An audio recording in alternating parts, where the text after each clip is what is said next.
Oh, hey, everyone! Oh, buttons are a fun thing. Hey, guys, welcome to Arcane Focus and our special one-shot, the Lucky Trove. I'm not the DM today. We have a returning for her second game, Amber, as our DM. No pressure. No pressure. A fun game of crime, I'm assuming. I don't know the story, actually, but I know that there's a mob involved. Amber, I'll let you go ahead and take the MC if you like. I thought you were going to do the other intro part. I have another intro part? Yeah, you're normally a lot louder, but okay. Oh. Welcome to the show. We're joined with a bunch of special guests here. Of course, I'm being the player here. Joined with us is, we have Crash Pixie from Crash Pixie Pot. What's going on, Crash? Hello. I am excited to be here and scared for my accent. Oh, it's not gonna. We've all agreed that whatever we're gonna try is not lasting. Forewarning, I'm not gonna do accents, but I might mimic one of these lovely people. So if something comes out by accident, that's what that is. Crash, if you don't mind, please feel free to tell the audience of what you do and where people can find you. Of course. So I am a whimsical potter. I do very D&D nerdy stuff. I'm actually working on some set inspired by a friend D&D character, and you can find me at dragonflightartwork.com. Hopefully pretty soon we'll be opening up some commissions and new updates as I have finally officially moved my studio. Hey! Real quick, Crash, did Laura Bailey use one of your mugs? She actually has used it several times. I have a secret playlist on YouTube. Oh, that's so cool. That has every time she used it, she started using it on episode 53 of the second season. And it was actually in the promo for Exandria Unlimited as well. And Crit Roll Closet featured it, and I was so excited. So yeah, it's my famous child. That's what I call it. To the right of Crash, we have Nick joining what we like to call our classic DM. What's going on, Nick? Nick is our DM. Nothing much. Yeah, it's a forever DM. Basically been DMing since I don't know, 1999, 98, whenever I got started. And I think I've been able to be an actual player 3 times. 2 times have been on this stream. So excited to do it again, this time as a leprechaun. We have to get you back on a little more now, give you more excuses to be a player. It's hard, man. It's hard to because I don't do D&D for any kind of semi-professional thing. It's only a fun thing now. So hard to find the time for extra fun, but it's great to be able to be a player for a change.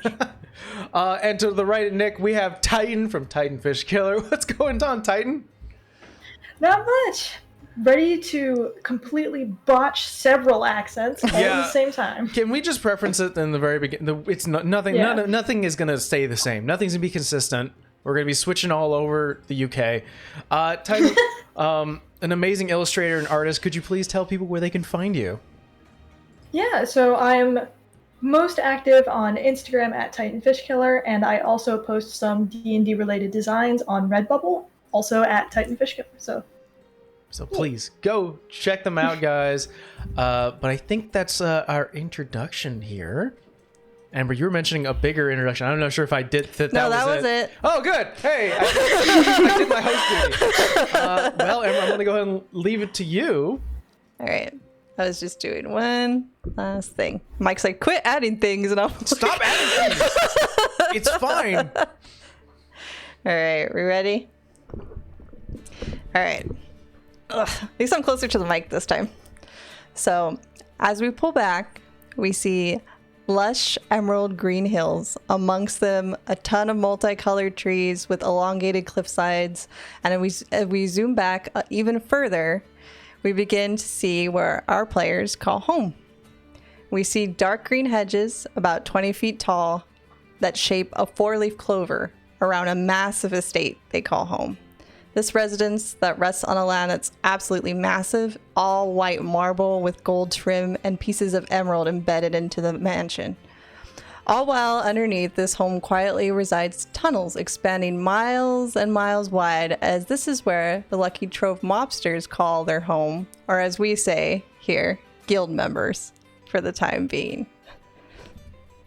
So I'm going to go around and you guys are going to all tell me where you're at. You can choose to be within the tunnels. This is where either you call home or you just come to work every day. I'm going to say most of you do live within these tunnels underneath the mansion. So I'm going to roll a dice and we're going to see who goes first. Because I like to do that. So there's a mansion and there's numerous tunnels. Yeah. Okay. It's like a whole little cavern of like, think of like little mole tunnels. Okay. Because St. Patrick does not like his mobsters advertised. He likes it's a very clean cut, pretty land, and he's not gonna have like hundreds of you guys just walking around. Okay. All right, so that is Apple O'Blossom. Where are you? Or where do you think you would be? I'm probably in one of the tunnels, comparing some different apples, because I've recently been looking at a couple of apples. One's a Fiji and one's a pink lady, and I'm wondering which one's actually pinker and which one matches my hair better. I'm thinking that it's the Fuji, but I'm not sure.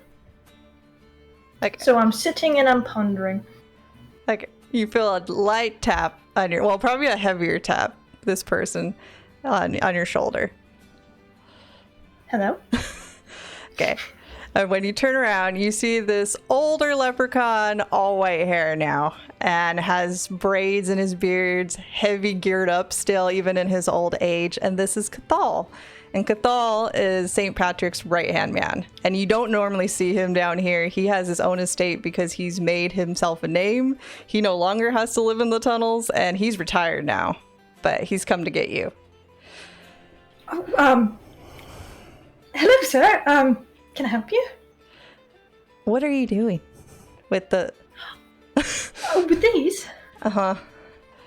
Well, I was just wondering, because I always go around saying that I'm, my hair is about the color of a pink lady, but I was wondering if actually my hair matches a Fuji apple better?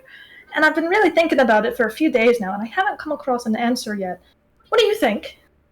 And he just points to the Fiji because he does not know what the hell you're talking about. This is like a battle-torn leprechaun, and he's just like, that one.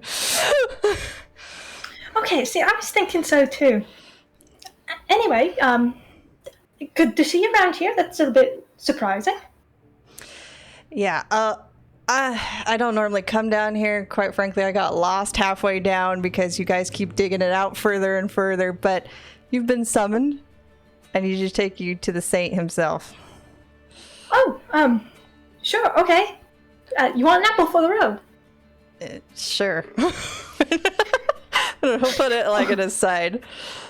And you want to describe fully what your character looks like now. Yes. So my name's Apple Blossom. I am about 14 apples tall. I weigh about 90 apples heavy. I've got apple stem skin. My hair is now the color of about a Fuji apple. Green apple eyes. My hair is done up in two little heart apple shaped buns, and I'm wearing little apple earrings and a nice little red vest with a bow tie. She is an apple, you guys. I'm trying real hard. Titan jumps in. She always gives out these like crazy characters. Well, last time they were like duping me not to hurt her last one, so we'll see. Let's see who goes next. Oh, you guys are going backwards. Father O'Malley, where are you? All right, O'Malley is probably next to some sort of like guards that can't move. So he has their, what he thinks, undivided attention. And he's rambling on about how he was there at the beginning with St. Patty and how he was responsible for key decisions that were being made by St. Patty as everything was going down. and how important he truly was to the whole endeavor. And you just hear somebody behind you go, "You're telling tall tales again." Tall as the truth, sir. How dare you? O'Malley, you know we don't generally go off of truth of word unless you're in front of the big boss around here. You know that. We don't do good things. That's fair. Always never trust anybody. That's a good lesson there. What can I do for you? You're to come with me. The old Saint Patty, as you call him, has summoned you with this one. Oh, my old friend. He, of course, wants my deep opinion about some pressing matter, I'm sure. I'm sure. Would Father O'Malley like to describe himself? Father O'Malley is just not good looking. He's got a snaggletooth and a lumpy potato-shaped head. He is short even for a leprechaun and doesn't hide the fact that he's very bald with a fancy hat, and is wearing all black with a little white collar. And he has like straggles of rust color, like kind of greasy hair, and watery red bloodshot eyes. I think as you are walking, he's like, "Have you ever actually been in a church? Like, because that's not really a thing here. I think you asked the saint to build one around here, like a little small one, but do you actually go in there?" Necessary. I keep up appearances. Nobody goes in it, so it's a great place to meet accomplices. Oh, yeah. So, conducting business is good there. It's a great front. I use this regularly. Yeah. See who goes next. You guys are literally going in order. This dice is creepy. Okay.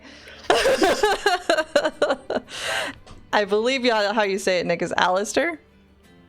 Yes, okay. Alistair is right. Where is Alistair? Yeah, so Alistair definitely likes tunnels. Very defensive-minded kind of guy. So he's like, if he can set up at a dead end of a tunnel and then just have like a bunch of stuff, a bunch of like artificer gear all around to make it hard for anybody to get back there. And he's at a workbench. He's working on, it's like tinkering with something at a workbench, but he has a bunch of mirrors and like glass on the wall so that nobody can sneak up on him. So I think he's ready. He's like standing up and ready if somebody tries to approach him from behind. Okay, I'm going to say, because Cathal has Apple and O'Malley with him, he's going to ask O'Malley, do me a favor, knock on the door 3 times, and then just slide this paper under with my name on it, because he may jump you. Right, I've got the bronze. It's so good. And I actually do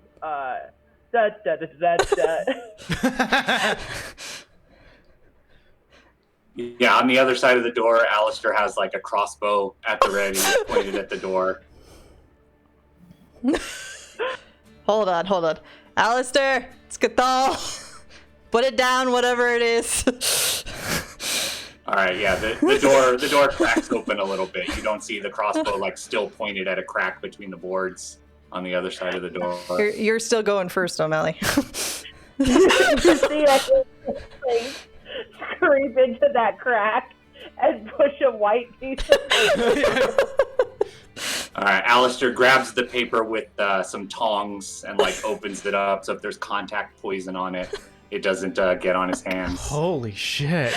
It just says you've been summoned in really ugly ass writing, and then it says Cathal on the bottom because he knows you'll open the door for him. All right, yeah. Alistair nods. He makes sure his helmet is down on his armor, and then he opens the door. And would you like to describe how you look, how Alistair looks? Yeah, I mean, under the armor, he's like Robert Downey Jr. as Iron Man if he was a leprechaun. Cool. But very few people ever see him unarmored. He always wears his golden splint artificer armor that's like studded with jewels that are probably glass based on the cost that it would be if they were real. But yeah, Iron Man power armor if it was built by a leprechaun, the gold and jewel studded and everything. And just constantly watching over his shoulder, constantly on the lookout for trouble. Always wearing his armor, like probably even when he's sleeping. Okay, so we're gonna start walking you out of the tunnels. Let me get something real quick. And we're gonna start walking you up to the estate. I'm gonna say none of you other than Cathal have actually been in here because it's kind of a privilege to come in here, and unless you're detrimental to St. Patrick, you don't come in here unless he wants you to. So for most of you, you've probably just been able to see the outside and probably not get too close. So let me move you guys. And Oh. Whoa. so this place is massive, just as the picture. It's all adorned, like I said, in white marble with emeralds kind of inlay and a gold trim around the building. And there is just like 5 million rooms in here, well lit. Everything very mobster like, red carpet. You would think it would be green. There's some green like intricate parts of detail, and then like some fey parts that you also kind of take notice of.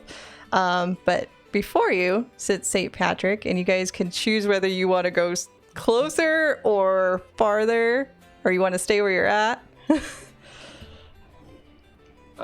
Safe and respectful distance with my back up against the wall if it's possible. Okay.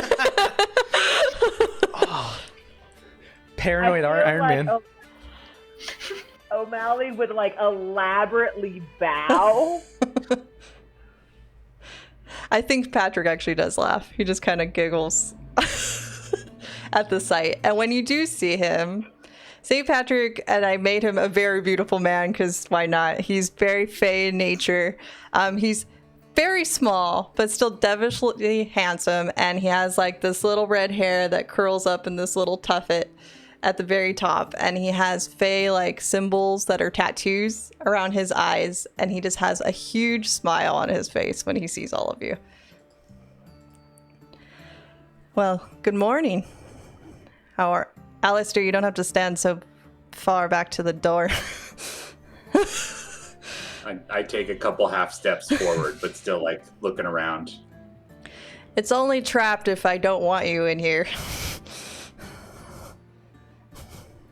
That's not the most reassuring, but... It's okay. Even if we do get trapped, I have plenty of apples to keep us, healthy for a while. Oh, that's not what kind of traps I mean. You don't do what I do with nice things. So do you, throw apples at people? Because if you throw them hard enough, they can hurt pretty bad. Did you know that apples are actually 0.25% air? You wouldn't think that if you got hit with one. He just slowly looks at Cathal like this is where you're from. Fae. I'm going to assume that you all are Fae-like some kind of aspect. But no, he's like, dear, I mean, we kill people for money. This is kind of what we do here.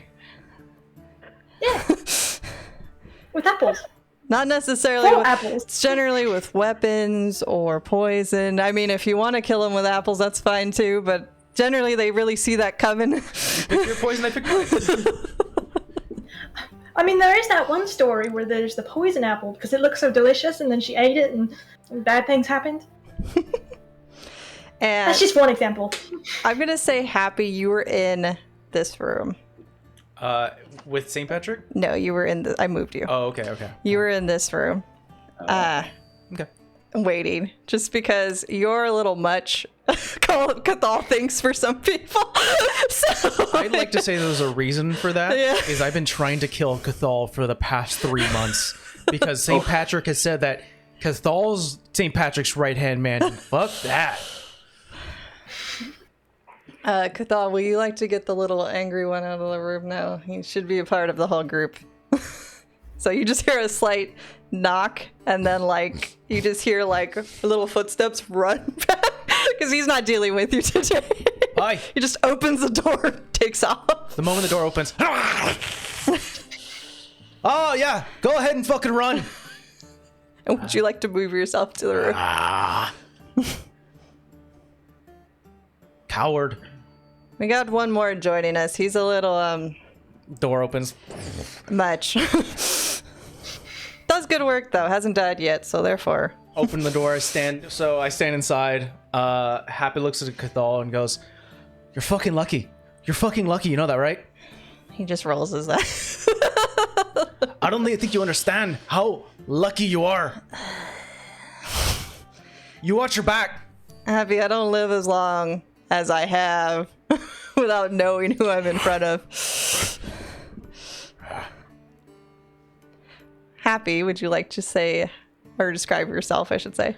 Yeah. I'm happy. Can't you tell? All the time. All the You time. don't look very happy. Oh, I'm peachy. All right. I come from a long line of very happy people. My mother, wonderful. My father, strict. My brother, bold. All work within here. Don't forget your sister. No, Holy is not here. She's a wonderful. Yeah, I know. nun. She's the only one that wouldn't She doesn't join. work here. It's not. Thank the world for her. What you see, Happy, is kind of a very hairy leprechaun, slick brown, like dark ginger hair, big bushy beard. He's actually got a tattoo of a 4-leaf clover underneath his eye. That's like bright green. He's got like a bit of like elongated fangs. He's got like long ears. And he's just a hairy guy. He's got forearm hair. He's got like a little puff of ember, dark ember hair that comes out of his shirt. He's constantly sort of itching a little bit. Sorry, boss buddy. He's happy in front of me, not so much my company. Am I allowed to go up next? Why? Sorry, no, you'll tell me. Why would you go up next, Happy? I'm sorry. No worry. I just sort of eye Cathal. So, good morning. I'm assuming you were all surprised to be here, to say the least. Other than I think maybe O'Malley just assumes he's going to come in here half the time. Okay. He like stepped forward, like beaming and like very, like I imagine, wormy in nature, thinking he's special in this moment. How's the church coming? Oh, it's gorgeous. And does it ever serve its purpose? Your word is reaching the masses. Anybody die in it yet? More people than I can count, sir. That's what I was More looking people for. than I can count. Means you're doing your job. We try, you know. If you can't convert them, kill them. That's our motto. He just kind of chuckles at you. Well, see, I have, we'll say, a project for you all. And normally I have assassins do this, but I don't think assassins will be the right fit for this job. See, I don't have a significant other, so to speak. I don't do the whole, no offense, father, matrimony deal. Doesn't mean I haven't gotten in trouble on the way there. And why should you? You're wonderful just the way you are. Down, Happy. Anyway. See, something of mine has been taken, and I don't take kindly to that. And without getting mushy about it, it's very much a literal heart. Not mine, of course. But a long time ago, there is a very well-known, I guess you could say, forest maiden. That's what she likes to call herself, named Deidre. And she has gotten how do I put this? She's a very beautiful woman. Don't get me wrong. Nasty other side of her, though. You don't generally want to get too close. And if you do, well, she does what we do to people. Most of the time. So don't let her fool you. But this heart was part of my collection, and as bittersweet endings go, she took it. And took it back to her home. And it is very precious to me, and I won't say why, but other than that, you need to know you have to get it back. Do you want us to take her heart too? Happy. Whatever you say, boss. Whatever you say. I'll do whatever you ask. You want me to take her heart? I'll take her heart. I mean, if you kill her, good luck. If you want to, Your blessing. I don't care. Bless, St. Patrick. Second thing, you will be going through the Lorelei Forest, which is not too far from here. And as fey creatures ourselves, you should know that it's a very beautiful and very nice forest. But Bavlorna lives there, and while she doesn't pay me any mind, and I don't pay her any mind, she doesn't take it too kindly when random groups of people pass through. That's her domain. So, my only tip to you is I wouldn't try fighting her. I mean, you can, but I don't think it'll go very well. That forest belongs to her. I think Apple has a question. Yes, Apple. So, if the two of you don't mind each other and we work for you, couldn't you just put in a work order to say that we'll be passing through and then we can just avoid the whole debacle? You would think that, but we kind of have the land rule. Like, if she comes over here, I kill her people, and if we go over there, she kills you. Gotcha. Fair. Makes sense. Fair. She doesn't like to share. And What often has about- a very sick sense of humor. Oh, so the whole religious thing won't really work for us then, will it? I don't Yeah. know. She's very much into bone statues and twisted things like that. She's not really religious in her own right. Fair enough, fair enough. Maybe you can tell her a very good tale, though, O'Malley. You know, I know quite a few. Maybe you can And if I charm her. His tails are about as tall as an apple tree. Someone say tail? Don't try to bite that one, O'Malley. At least not.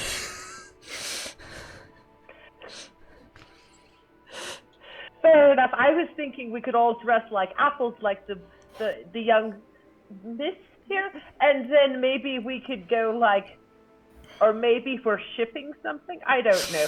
I think it's maybe best to. I don't have self. I don't think.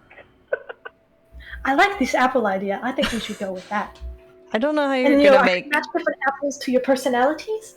That'd be so fun. I don't know how you're gonna make Alistair look like an apple or happy. Is there some kind of bright gold apple that's shining and covered in jewels? Because I could be one of those. Yes, there are golden deliciouses, which are a golden color, and in some myths, they're actually made of gold, so you could be one of those. All right, Alistair is taking notes. Happy walks over to Apple. I like the smell. It smells very sweet. Oh, thank you. Would you like one? And I'll hold up an apple for you. It's good, right? Is he gonna be like a hairy apple? What is he gonna be? Got a seed in my teeth. Yeah, careful. Those have cyanide. I'm thinking maybe he could be like Oh, right. It's true. really rotten. Like really, like fungus is starting to grow off it. Oh, no. But like the hairy fungus, that could maybe work for What? an apple for you, Happy. Okay. I don't mean it to say that you're rotten, because you're not rotten. You're wonderful. You're delightful. You said peachy earlier, and it made me think apples are actually in the same family as peaches because they're all in the same family as First of roses. all- Peaches, pears. Peaches are fake apples. Let's all be clear here. I thought you used to I think mean- pears were fake apples, Happy. All the same. They're all fake apples. They're in the same family. Peaches, pears, plums, cherries, and roses are all in the same group. I know everything that knows about family, all right? I've got a mother that works in the cafeteria here within the Trove. I've got a brother that goes out and hunting. It's true. You know, bold is very bold. He goes out there all the time.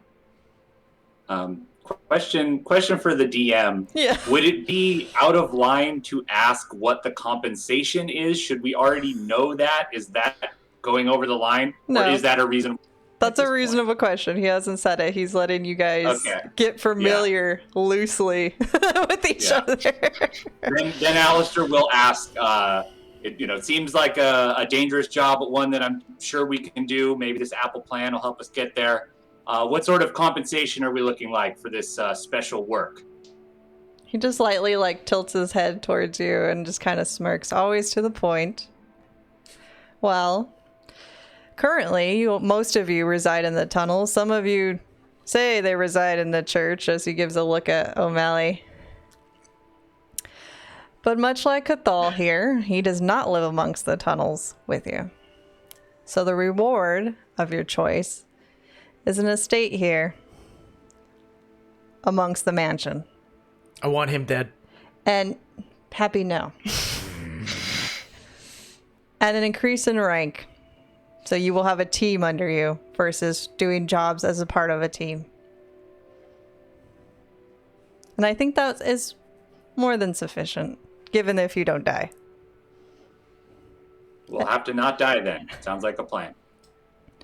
And if you fail, well, you'll see what happens. But I hope, and he gives Cathal a look like we chose the right people. I don't make investments in mistakes. Yeah, Cathal. Happy? Whose side are you on? He's a lot. He's had a recent ordeal that we've been managing, and he gives you a look. But he should be fine. I got bit by a mongoose. Oh. Sounds terrible. Around here? Yeah. Is it still around somewhere? Or did you get it? It's still around. All right. Alistair backs up to the wall again. And has Not he in the has house. A shield and a shield and no weapon, just golden gauntlet. But he has a shield in one hand and he's aiming his gauntlet around at the ground. Maybe we should get started. Not hang out here in the mongoose house. It wasn't in the house. He was on a job being nosy. And that's what happens when you get nosy. I was following that small one. Cathal is very sneaky. You just need to follow his lead. Oh, I could smell him. Anyway, any other questions? I guess we should know if there's any specific dangers other than what you've already said. Any kind of preparation that would be beneficial. Are we leaving right now? Those are my questions. You're leaving immediately, because the sooner we get this done, the sooner the better. Any other... Well, it's Fae, dear. We'd have all sorts of tips and tricks underneath our fingers. You don't get where I am by not inducing chaos all the time, so... Bab's an old friend, but she's not nice. And Somebody that's nice. she's more of our type of nice, if you catch my drift. Fair enough. That's yeah. So the shiny one should clank along first, and he'll be escorting the apple, which will be the appley one, and then the hairy one and I will take point and behind all sneakily, because I don't think we want to even talk to this lady from everything you've said, St. Patty. And your honorable greatness has bestowed upon us so much information that, we'll get your heart back. And if we kill Deirdre, the shiny one will bring her heart back too. And Happy will protect him and maybe try to steal it so he can present it. But I promise you, just like every other story, this is the truth. We will avenge you and complete this. And I would like 6 acolytes, thoroughly trained in torture, as my, team, because I feel like we could really just turn the church into a cult at this point. Those are my goals. So, kill more people with that many more, acolytes. So, just real fast, other than, this Valona girl who don't want us walking through, is there, it's full of fey creatures, like, are we just talking mischief and shite all the way through? I think you'll know how to handle yourself, O'Malley, but let's just say if you hear a real sweet sound, it's not going to be real sweet at the end. It never is. It never is. That's why I'm a man of the cloth. Yeah. Never trust a lady. All right. I know we all kind of look at Apple like it's just.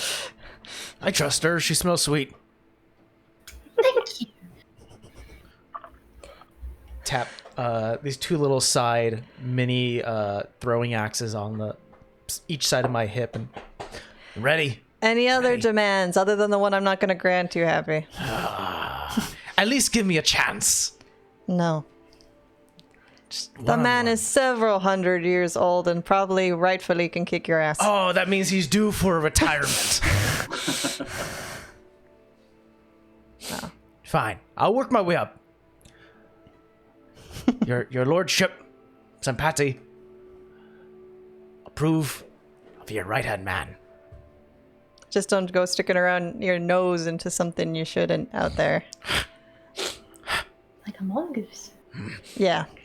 Well, he learned the hard way the first time. I'd like to hope he doesn't learn the hard way a second time, otherwise we're going to have a different conversation, Happy. Anybody else? Alright. So, Cathal will walk out with you, probably closer to Alistair than Happy. Because he's just not having it. He's like, I'm too old for this shit. I'm not dealing with you. 10 feet behind him, just burning a hole in the back of his head. What is your deal?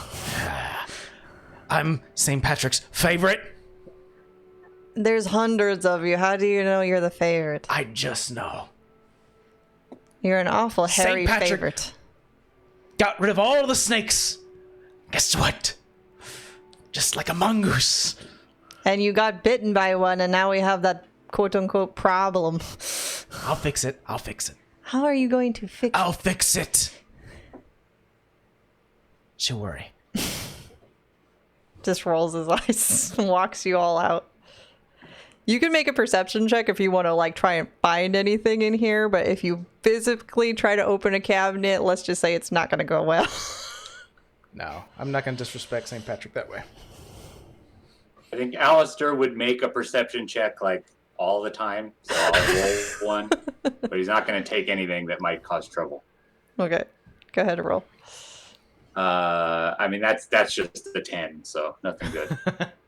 You see, I think O'Malley would make. Oh, go ahead. Sorry. I think O'Malley would make a perception check as well, but more at his compatriots than necessarily the room. Okay, you go ahead and roll. I would say Alistair just notices a lot of, like a ton of cabinets with various collections meticulously labeled throughout this whole house. And it doesn't seem like they're quote unquote well guarded, but you have an idea who you work for and you very much know they are. All right. I observed that.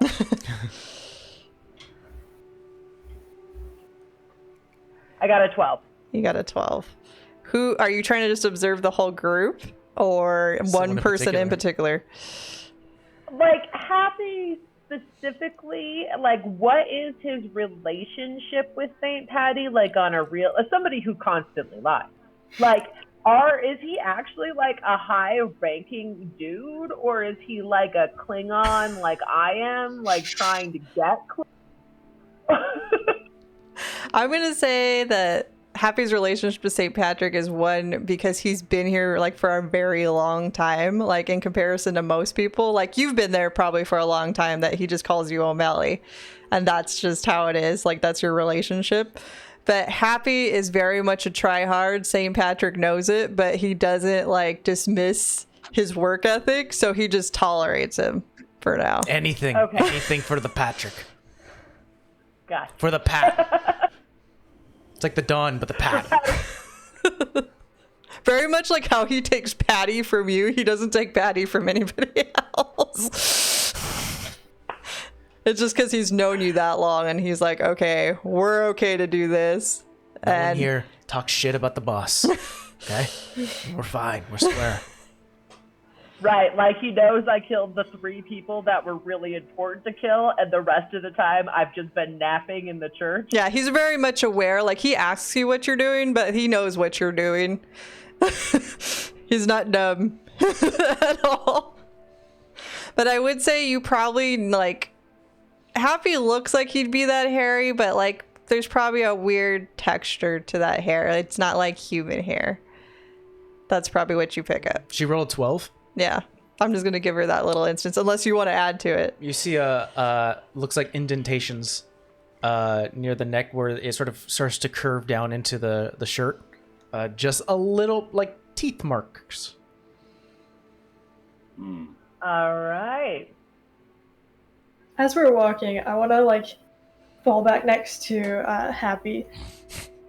So, you know, I started thinking, you have this rivalry with him up there, right? With Cathal? Yeah, well, we'll call it a rivalry. Well, see, I was thinking, what are the best ways to settle a rivalry when you're trying to prove yourself to someone? Kill him. And for me, well, that's not killing, because obviously he doesn't really want you to Rivalry kill him. ended.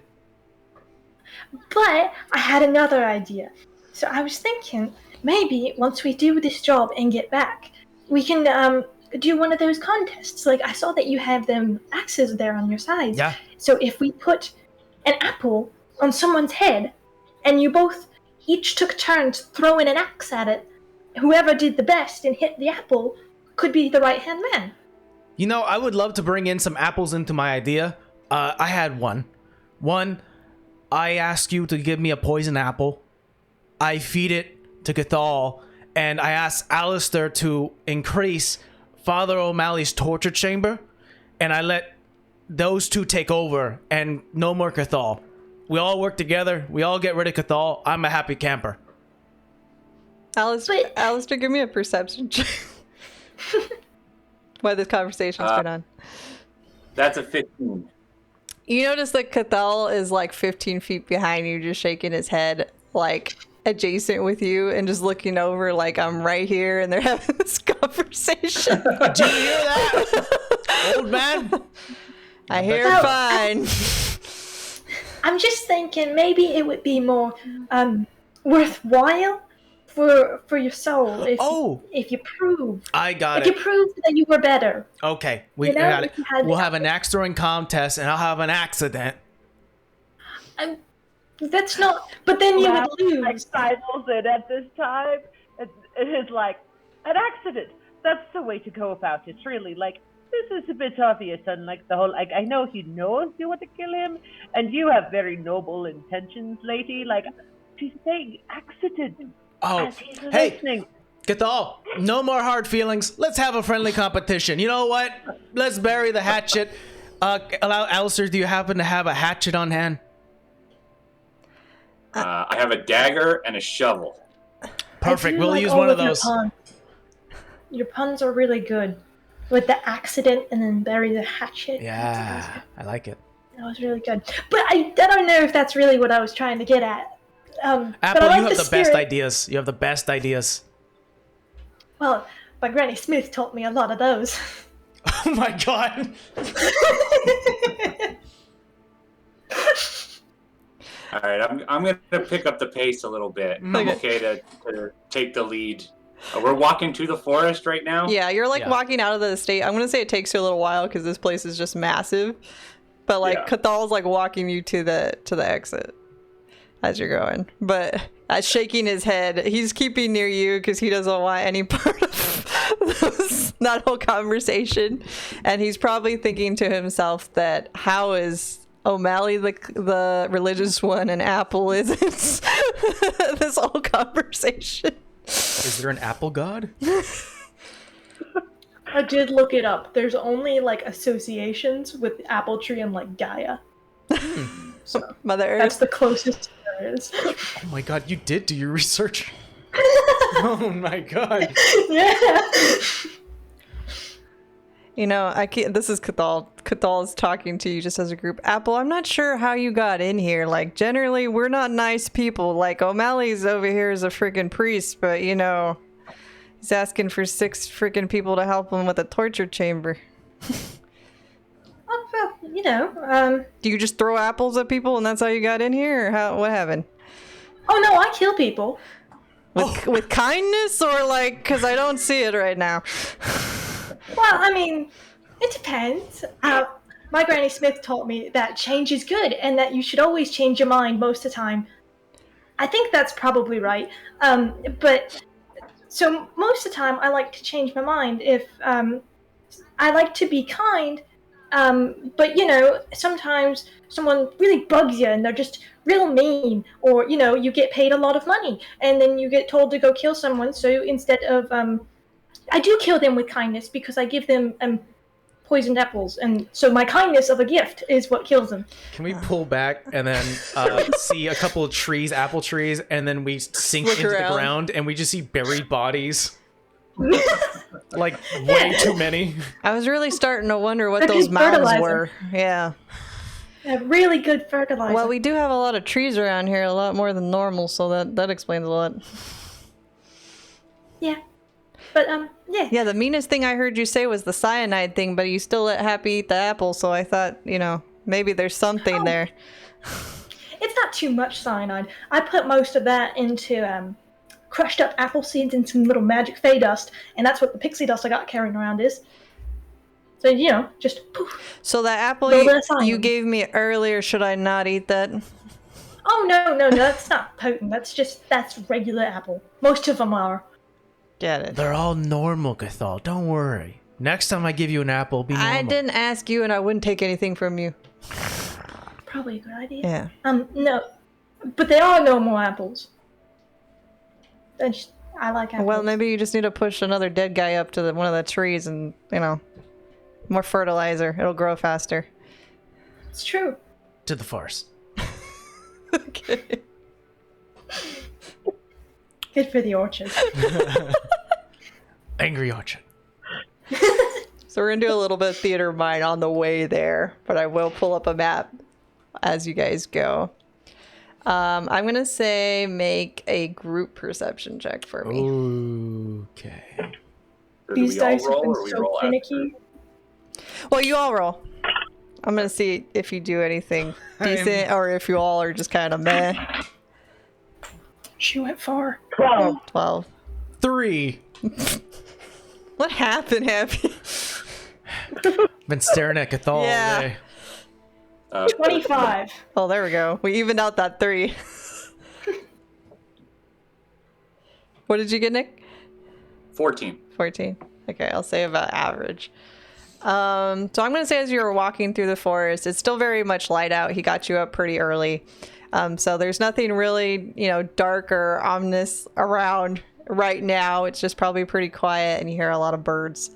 But you do see something hidden, at least outside the property, and it's kind of like a glowing amber color.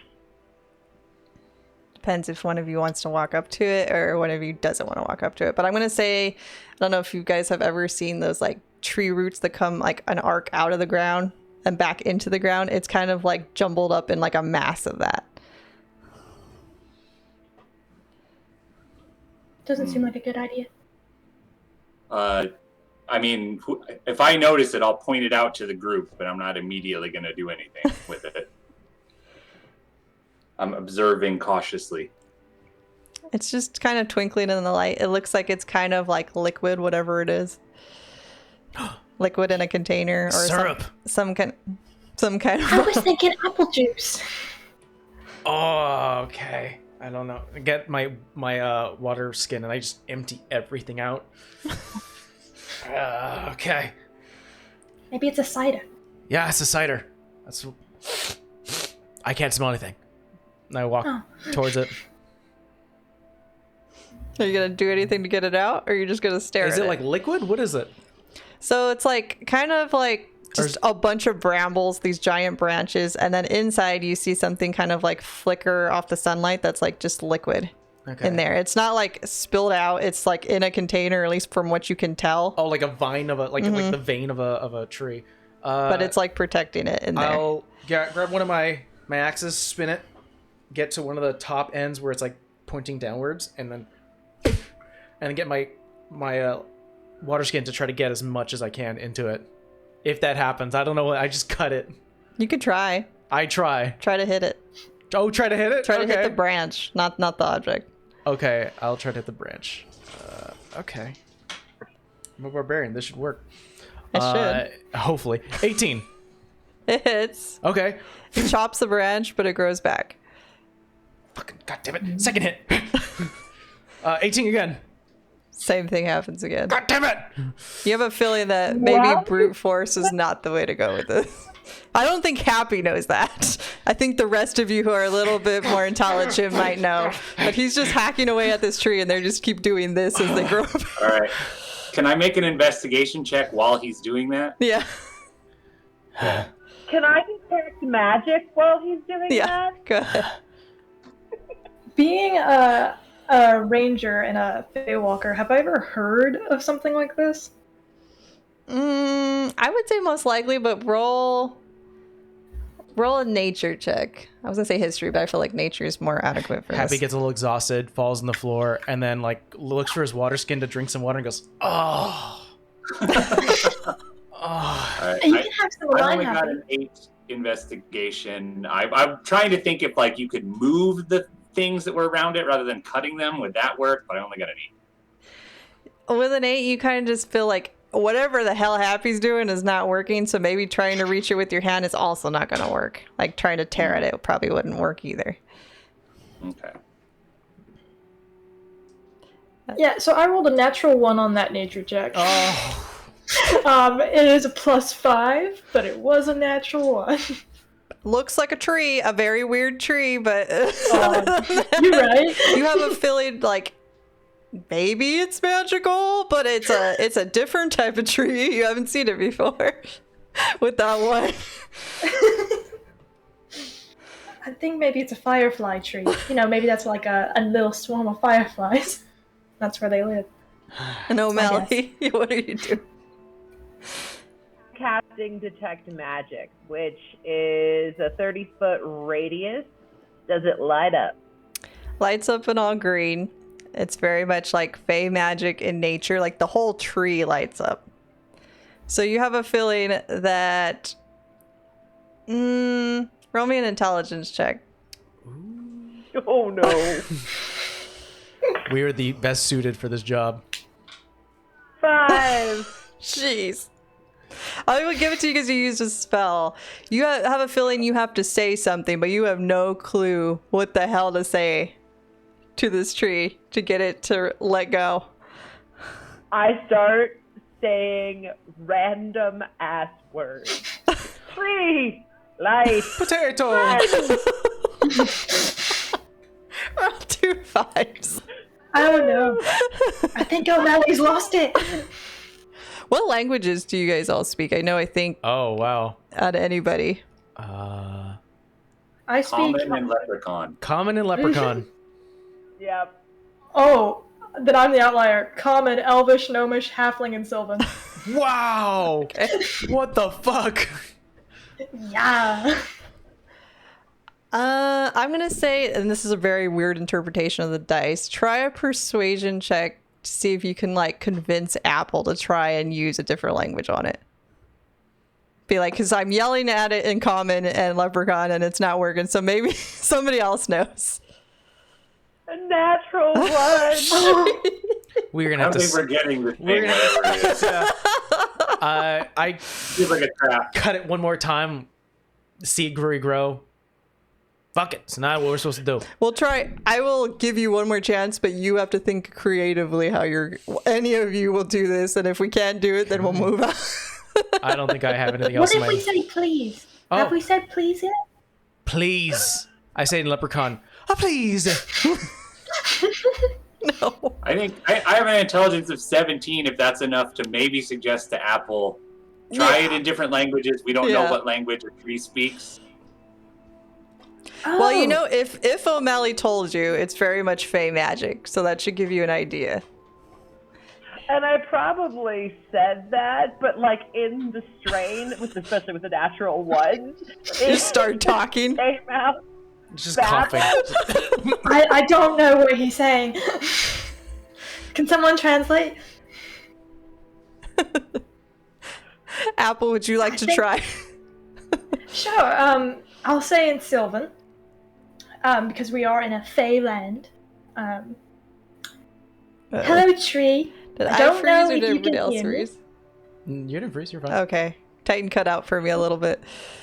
No, you're good. You're good. I was just speaking in Sylvan. Hello, tree. We're just a few leprechauns looking through, and being leprechauns, we really like gold shiny things. So I was wondering if you could please let us see what the beautiful spider is that you're hiding in your branches and roots there. That'd be really nice. You just see like a little branch slightly move, enough to like, if you have little hands, which you all do, like you could grab it now. Grab it. Grab it. Grab it. It probably like flicks you happy though, because it didn't like being hacked at. Fucking grab it. Fuck this tree. I can grab it. You reach in and grab it? Yeah, I'll grab it. Okay. I figured Apple was the closest. I was like, O'Malley would totally grab for it, but you're probably like being nice. She's just like, yoink, I'm gonna I mean, if you want, you can. All I would say is maybe like do like an athletics if you wanted to pull it away from her. The moment She won't put up resistance. moment Apple actually pulls the whatever the object is, Happy literally stands up and goes, "Fuck you, tree! See, we got your fucking thing." You just feel like a branch whip the back of you. You know, you should be nice to Fey trees. Most Fey. Sometimes it's an insult. Don't think Fey. I think I remember learning that. So what am I holding? Yo, what is this? You're holding a clear glass bottle. It's essentially a Jameson bottle. It doesn't have a label on it, but for because we're not sponsored. But but it's a whiskey bottle. If you want to take the cork off and smell it, you're not going to smell it from outside unless maybe you give it to Happy. So this bottle never runs out of liquor, and it has a healing property that you can use once a day per long rest. And instead of a standard healing potion, the player will roll 3d4 plus 3. Nice. Instead of a Jameson, it's a Jimison. Yeah. It's off brand. A Jimison, yeah.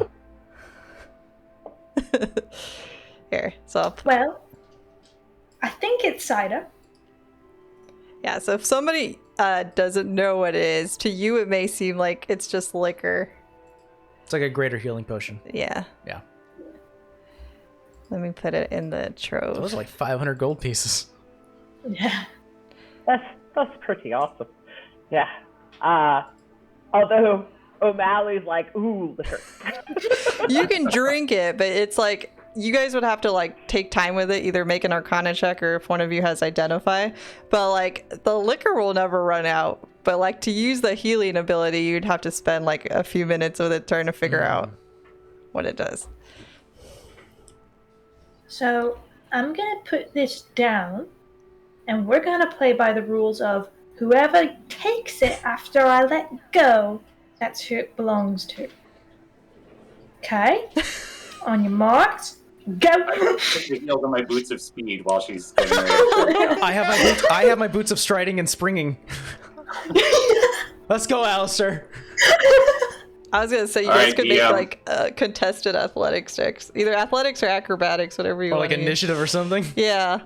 What do you say, DM? No, I'm saying athletics or acrobatics. Unless you actually want this to be a fight, then I would say roll No, we're initiative. not. Athletics or No, acrobatics? if he gets it first, I'm not going to fight him for it. Athletics or acrobatics? All right, just do initiative. Is Yeah. that good, Happy? All right. I'll do initiative. Yeah. I have advantage on initiative. Sorry, I mean, you'll probably win that. I don't know about that. Oh no. 13. I only got a 5. You got Oh, it. okay. I threw my boots off. Don't want to waste them. Question is if Happy knows what this does. Are you just gonna drink it or open it, or what are you gonna do with it? Because Cathal is no longer with us, right? He's That you think, that you can tell. You don't smell him right now. Oh, God. That's scary. I'm gonna hit him over the head with this. I think those drinks are meant to be drank. You could drink it and then use the empty bottle and hit him. That works. Oh, do you want to try and drink it? Well, when you say it like that, I do. Wait, not here. Do it later. And then Yeah, I'll do it later. This is celebration. I just wanted to see if you would drink it and see what happens. Okay, well now I want to do it. It is like the Everclear version of whiskey. Like it burns on the way down. And then you kind of like look at it, it kind of flickers like with this like green and gold shimmer, and then it just fills right back up to where it was. All right, now I'm passing it I around. like root for it. Yeah, I pass it around like that's great. Does it taste good? Really fermented apples. What's your constitution modifier? For happy? Yeah. Fuck. A +3. Okay, I'll say you're fine. I'm gonna say if you have, because you have 3, if you have more than 3 swigs of this, you're gonna start walking a little funny. I'm gonna fill that in the morning. My constitution modifier is 1. Ha- And I definitely have 2 drinks of it at least. You just see O'Malley go a little cross-eyed for a little bit. And he's a little less sturdy on his feet now, but hopefully as you walk it might wear off. But it's very strong liquor that's in there. That's the good stuff there, sir. Sister Anne, I haven't had this. Oh, when I was a lad, though, they used to make this all the time. And you could get this at any corner store for 5 gold. And we drink it till our eyes bled. Do you give it back to Happy, or you just like No, we're pocket passing it? this around. Oh, okay. Give it to the middleman. I do. Yeah, I hand it off to the middleman. I'll pass it along. I'm gonna wait several hours after them drinking it to see if it's like a slow acting poison or if they burst into flames or something. So I'll pass it to the apple person if Apple would like some. Apple will just smell it and then just, here you go, Happy. This is great. This is a good find. Thank you, tree. And now you're nice to the tree. No. Now he's a little drunk. Thanks, Ray. Let's I knew continue. I knew. Let's continue forward. Even though the tree can't understand O'Malley, he can only understand Apple. Okay. I'm gonna say that took a little bit of time. Oh shoot, we're on a time scale. Yeah, you guys were up early, but then you spent a while on that tree and then tried to figure it out. It's the next day now. No, as you're starting to go, it was a very much kind of a similar aesthetic to like St. Patrick's House, like colored trees, very calm for the most part, other than the people that reside there. But as you go along through the forest, you start noticing like various runes on each of the trees. Maybe not each, but like every other, you'll see like one scattered through like here or there. You don't know what they mean, but you just start noticing them little by little. Some are smaller. I would say anybody that wants to roll a perception check to see how many you actually see, go ahead and roll. I got a unnatural 20. Oh, there we go. I will say, Alistair, you see what looks to be like kind of like a sentence. Like you're not really sure what it says, but there's enough there that looks like it's trying to tell you something before you go any further. All right. I mean, I You rolled a what? got a 4. I rolled a 2 and I got +2, so I'm really Yeah, drunk. I'm gonna say you're stumbling over and you're like, "Yep, that's a rune," but you don't know what it says. Yeah, Alistair is There's just a like shit on the tree here. Alistair's pointing them out to everybody in general, wanting everybody in the group to be aware, saying we probably shouldn't touch those trees. Can anyone read what they say? I'm leaning on one. No, come on. The smart one says not to, and I grab the father and I swear, Father, you can drink. That's awesome. We gotta hang out more. For sure. Do you like to drink too? See, I've got a whole church, and they stocked it with wine. And nobody comes to visit.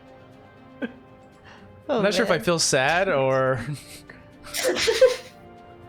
I mean, what was Apple gonna say? It kind of makes sense that the priest can't hold the liquor. I don't know. Yeah. It's a bit of a scam.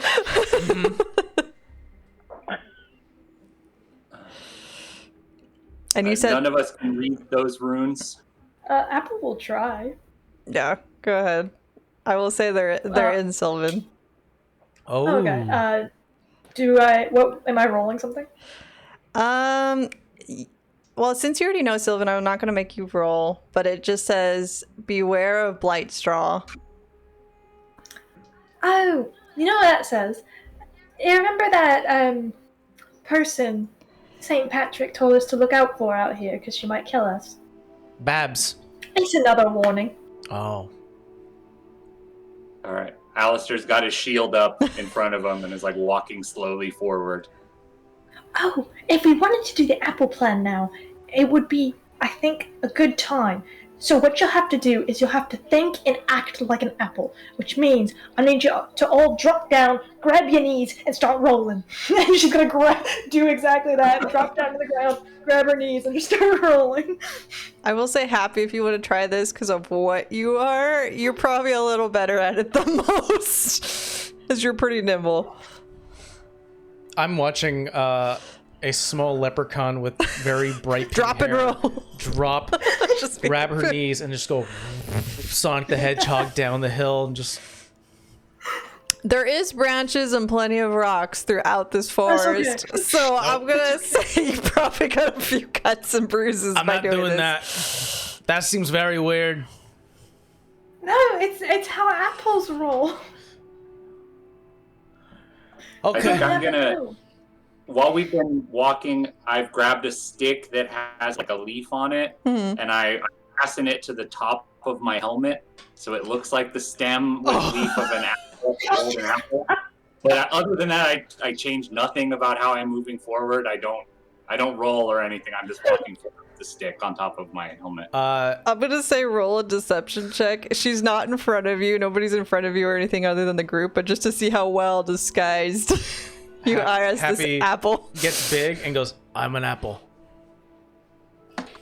Those are good interpretations too. I'll take it. I'm circle. I'm an apple. I got a 16 with my disguise. You look for like a very odd shiny apple with this little leaf and feet. Sweet. I'm assuming, unless you tuck those Yeah. in. A shield, a suit of armor, Yeah, backpack, rope, yeah, all this stuff. we'll say a very Otherwise- like arcane in nature apple. A little odd looking, but apple-ish.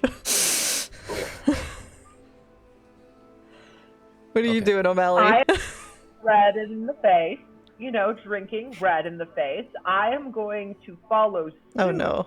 what my friend Apple is doing, Yeah. but I feel like in my drunken nature, this is not going to go well. I'm gonna say and athletics or acrobatics at disadvantage to see if you could make the same kind of roll and not hit anything.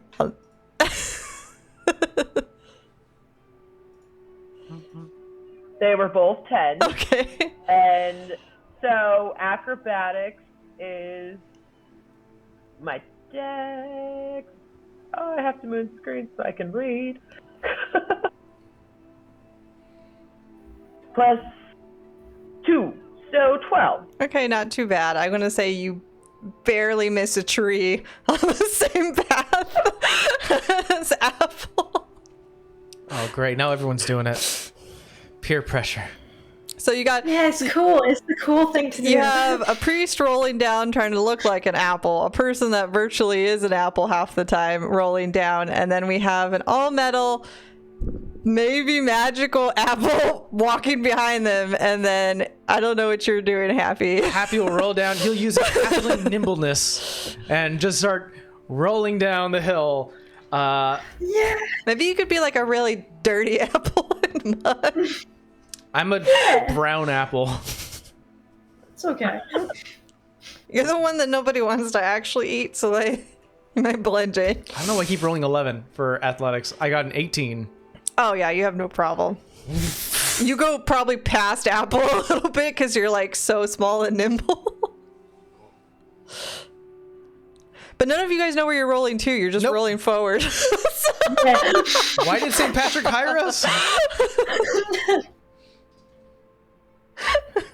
We're doing great. We're doing great. Great Are fun. we lost, or do we have a general sense of the direction we're supposed to be going? That's a good question.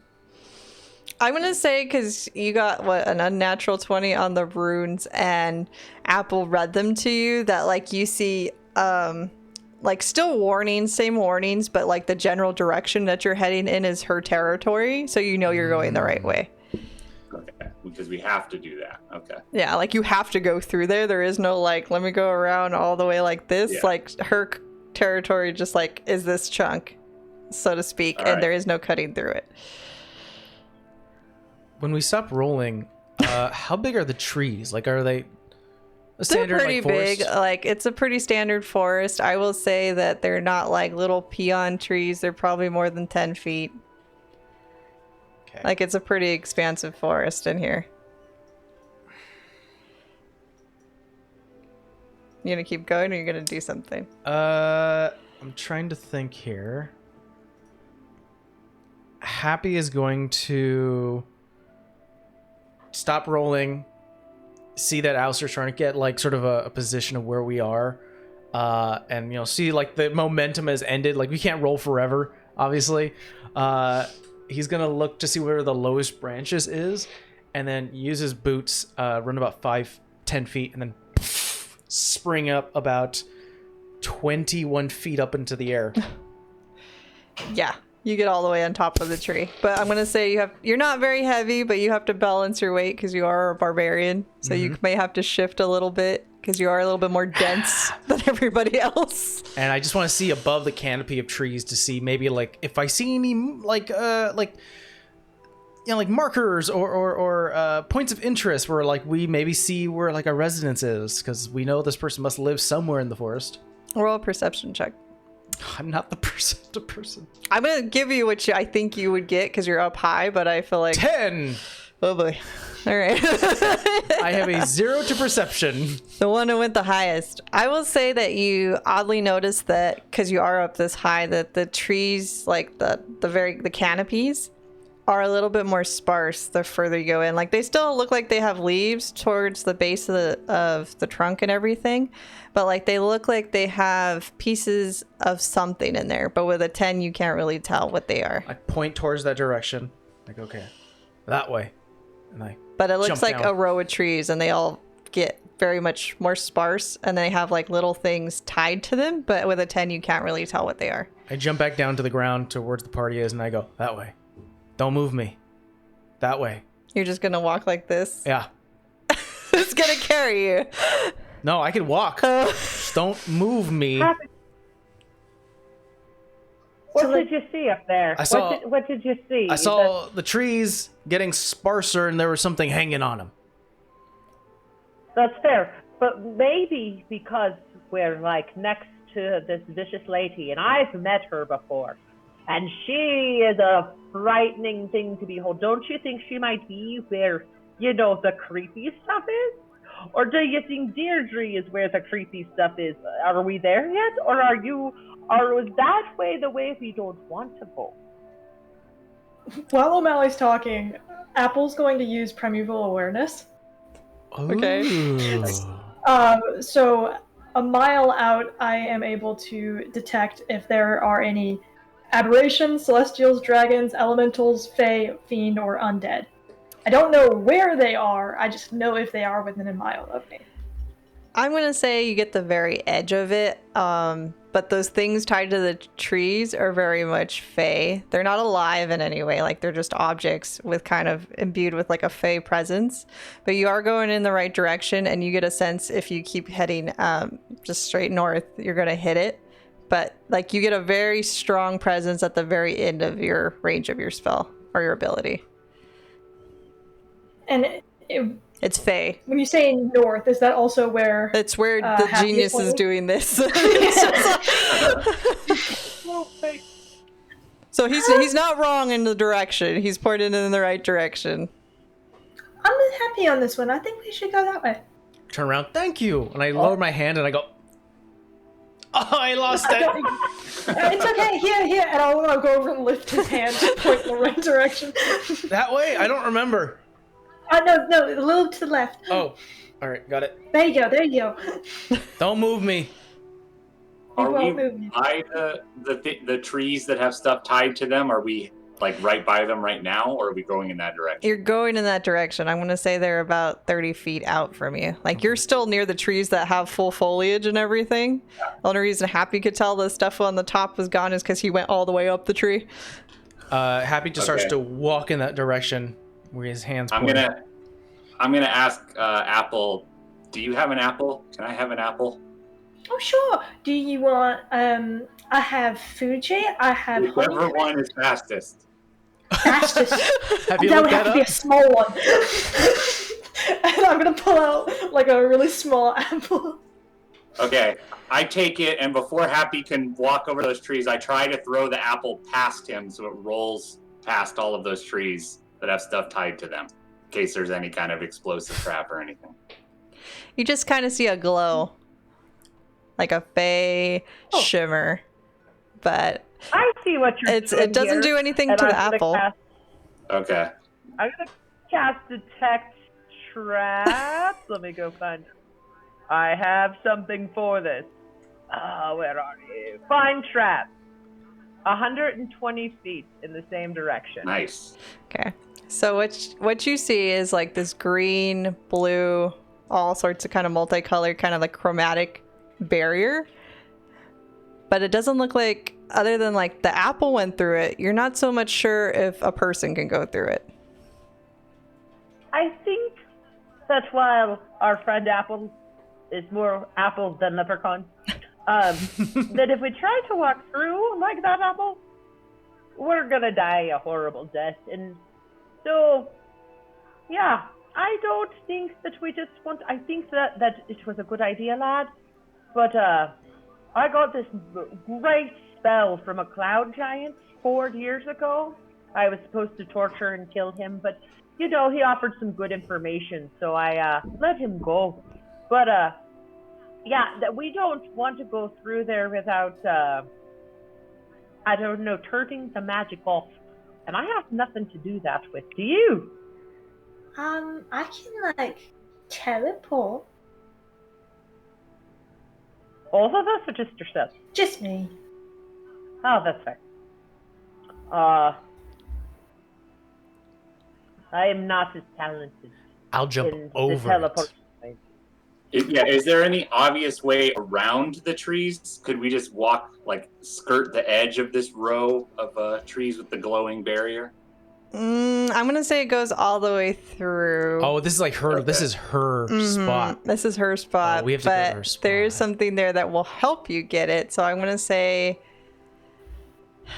I'll say, Alistair, roll an intelligence check, and then somebody else from the group roll a perception check.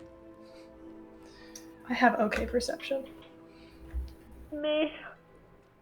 Let's see if I have an okay roll, though. I like to imagine that Happy has some really good perception for smelling, but the fact that he has such a wide beard with like crap all over, it's just a bunch of like old food. Goes up to your face? Like, Yeah, you can't really smell anything fully. I got a 21 intelligence. Very good. Gross. You have a feeling that you have to do something with those little trinkets hanging from those trees to get past this barrier.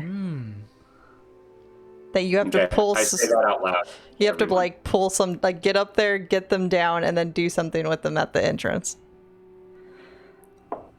I got a 13 perception. 13. I will say you notice that some are different colors. Like they all appear to be kind of like bone, but they're all like odd looking. Like some are white, some are blue, some are green. So we got white, blue, and green. Yeah. I can get up there.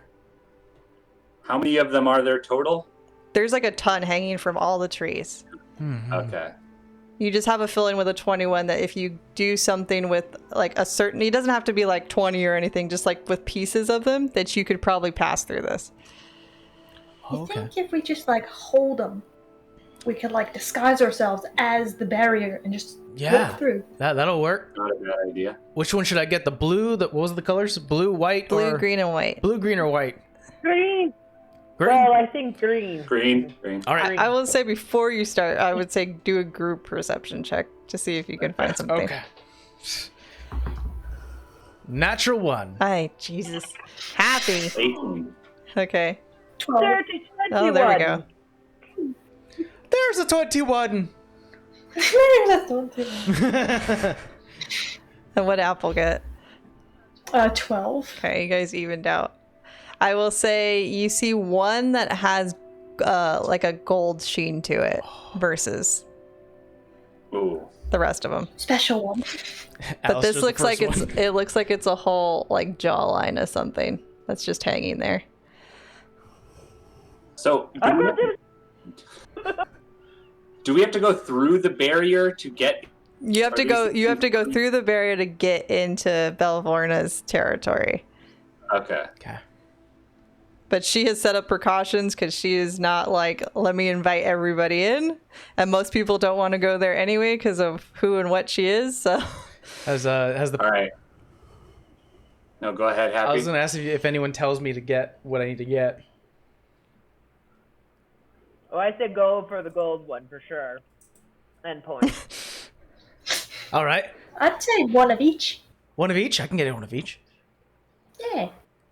21 feet into a branch and then try to get to the top where they're hanging and just bites a bit of his fingernail. okay. Starts to cut down a couple of these things. Grabs a couple of the bones, all different colors, especially the gold one. Gotta grab one of those. And we all kind of wanted the green one, so I grab a couple of green ones and land back down. Okay. So I said you have to place them there. Question is, what order do you place them in? Oh And my god. How many of them and how? Okay. Gold first.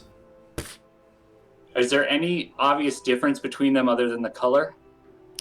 I'm going to say the goldest one is like the largest one, obviously, because it's just like, it's gold, it's shiny. I will say that some of them look like they form more of like letters or like Sylvan runes versus just being a plain jagged piece of bone.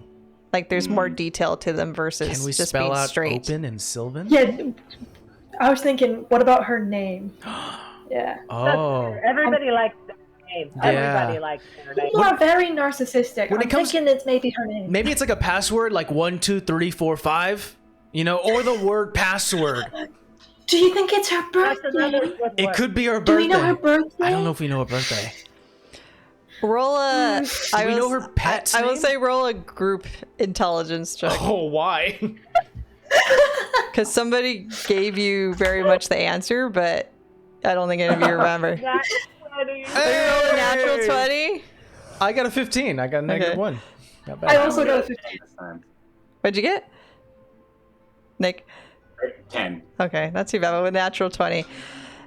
O'Malley, you remember St. Patrick calling her something. You remember her calling her Babs. like her nickname that nobody would be calling her unless you were friends with her. Barcelona. What was her nickname though? Because he just called her Bav.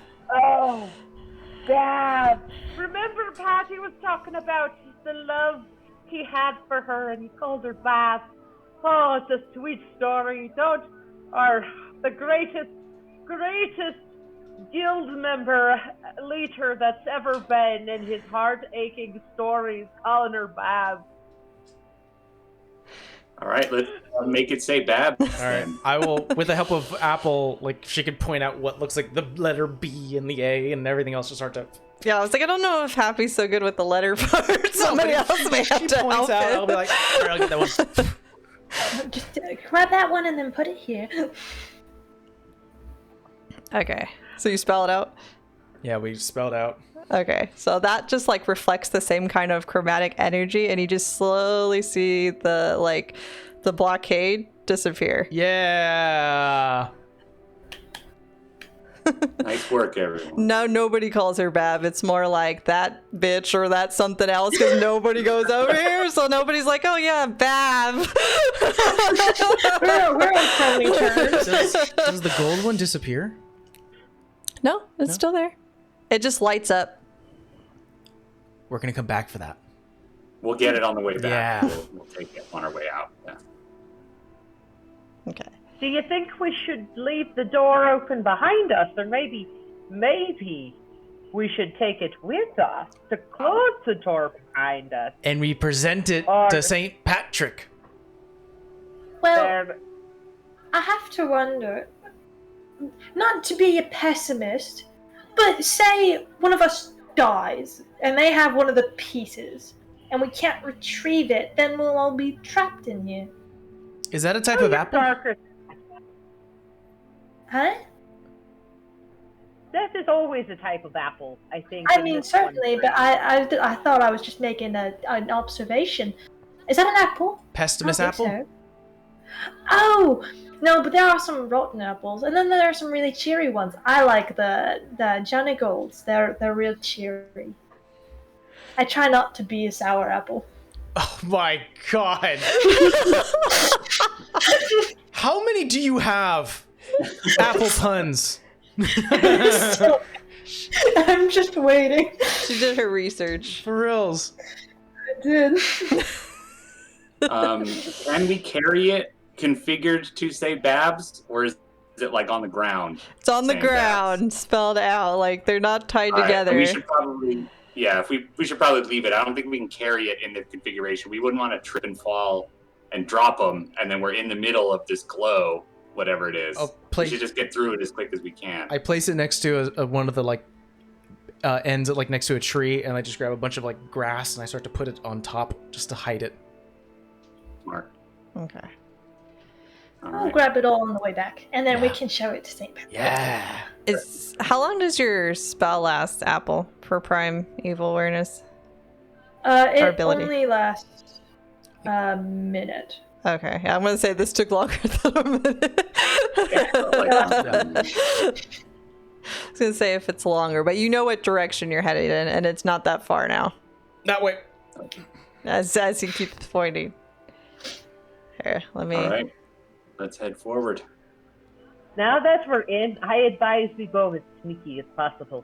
I think we should probably all stealth through here. Just, I don't think our connection with Dave Fatty is going to win us anything with Bav. Unless she finds me attractive, and then I can maybe swoo her. Back in my day, I was quite the bachelor before I chose the cloth, or the cloth chose me. Mm-hmm. But yeah, let's sneak. I'm gonna say that you start noticing that trees they kind of look more dead on this side of the barrier. Like they're more sparse as like the pattern kept going, and there's not as much foliage as there was coming down this way. Not an apple in sight. It's tragic. It's tragic. It's very sad. It's sad. Here, I'll help, and I'll put an apple on the ground. There's one. Yeah. There's one. Now. It'll grow. Let me move you guys to a map. Yeah. It's not planted. It's just on. It's just on the It's not ground. planted. It's just this little apple on this dirt patch that's just sitting there hoping it'll take to the Oh my ground. god. Yeah, it'll eventually rot, and then the seed will be in the ground, and then it'll fertilize itself, and it'll be a big tree. Perfect. I think so. Well, she doesn't have any dead guy fertilizer too. Yeah, I left it all at home. Also, the moment. O'Malley probably pointed that out, that we should probably kill somebody and bring them back here Oh yeah. to put on apple. Yeah, just, help it grow. Yeah. Everyone else walks ahead, and Happy just opens up the Jameson bottle, and just pours one for the homies, and corks it back. And No one has done an Arcana check or anything on that bottle, by the way. we're good. I'm just gonna say you guys think it refills the liquor. it's perfect. It's a beautiful item. How many drinks have you had, Abby? Oh, I just had the one. Oh, okay. It's just O'Malley that's the alcohol. She's had two. Or he's had two. I see the bottle and I make a motion for it. No. Okay. Well, why not? It reveals itself. Go ahead and give me guys a group perception check. Your perception. I don't even need to look at my sheet anymore. Yeah, I don't know if your perception's cursed. 19. Natural one. I'm sobering up. 6. Okay. 25. Oh. With the 25 and 19, I think Alistair's just very paranoid going through the barrier and looking around at everything. And Happy's over there just looking at the bottom of Well, no, Father O'Malley got the 19. No, I know. I'm telling you because you guys rolled the lowest. Yeah. And you're just staring at the liquor pouring out of the bottle. Like it's a magic trick that you can get this thing to refill each time. I'll move something. Just moving some things around. And then with a 19 and a 24 or 25? 25. Okay. 19 plus 6. You hear in your head in Sylvan Apple, it says, "Good afternoon." And then O'Malley, you just start smelling a really yeah, have you ever had smell like compost? Like that weird smell? You start having a very strange smell of that rotting plants and things like that. Oh, thank you, Toast. I get a +1. She's like, you need Thank you. Yes, you can give points with either advantage, disadvantage to either the DM No, it's not or your players. It's a +1, 2, or 3 to roll. Oh, I thought you can give advantage or disadvantage. No, I don't have that. Oh, okay. I start holding my nose. Is it clear which direction we should be going or that the smell is coming from? I will say you could ask O'Malley if he tells you which direction the smell is coming from. Don't you smell it yourself? it smells like where the cook throws all the trash. No, it's not you, Happy. You smell like sweat. That's a different stink. I've learned to tolerate it since you got here. It's an angry stink. This stink is coming from that direction, and I point to wherever it's coming from. I don't know if you can see me pinging. Oh, like but the center? She Center smells it left. from coming over here. And I don't know if Apple tells anybody what she heard in her head. She's just puts her fingers to her temples and just starts trying to really hard think. Hello, how are you? It's a lovely day. Who's in my head? Also in Sylvan. She just tells you long way from home, aren't you? Oh, we're just passing through. We're trying to find this really pretty forest lady who took a heart, and we're trying to get the heart back. So honest. Yeah, so honest. I I was love you it. just told this person everything. She's the sweetest thing. But she's doing it all silently. Yeah. So you just see her I mean, you Staring probably at the see her ground. doing this. Like, you don't know if she's got a headache or what she's smell. doing, It's the smell. but you don't see her She's speaking using any power. words. This is how she does it. Do you need some cider? Happy. The Oh, cider. right. Here you go. Like, Oh no, it's all right. I'm talking to a friend. I look at the one apple I took from her a while back and just, hello?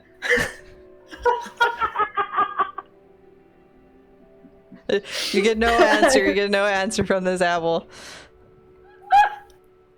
That's incredible. You don't get a feeling they talk. I mean, Happy may think they talk, but at the beautiful maiden comment, she just tells you, "Oh well, they all used to be beautiful ones." Yeah, my Granny Smith once told me that beauty is very fickle, and it fades fast. But I like to think that even if you've got a real shiny exterior, somewhere deep down, maybe not everyone is so rotten. She's so positive. What happy leprechauns? We're just happy We're leprechauns. just happy little ones. I will say, one of you give me another perception check. Just one of you, though. I don't know if Happy wants to do this even Oh, without please plus let one. it be me. No, you guys can. Here, I'll roll a dice for it. Okay. Who is too all ambitious? right. Who's Alistair. All Okay, right. I have been looking around, Yeah, I was. but I only got a 10. Even with a 10, I will say you start noticing like this is it is forest, but in certain areas look like a little bit of marsh. It looks like somebody is like stepping into it, like right around here. It looks like So we actually see movement. Like I see yeah, steps like in the water, but no. you don't visible see anybody cause. there. Yeah, like you don't see anybody there. You just see like little indentations slowly. Okay. I immediately start saying, "We're being approached." I hold up my shield. I step forward towards the thing. I shout out, "Hey, you who's walking in the marsh, we see you. Reveal yourself or we'll assume you're hostile." Hold on, I think we have a visitor, so I'll have to call you back.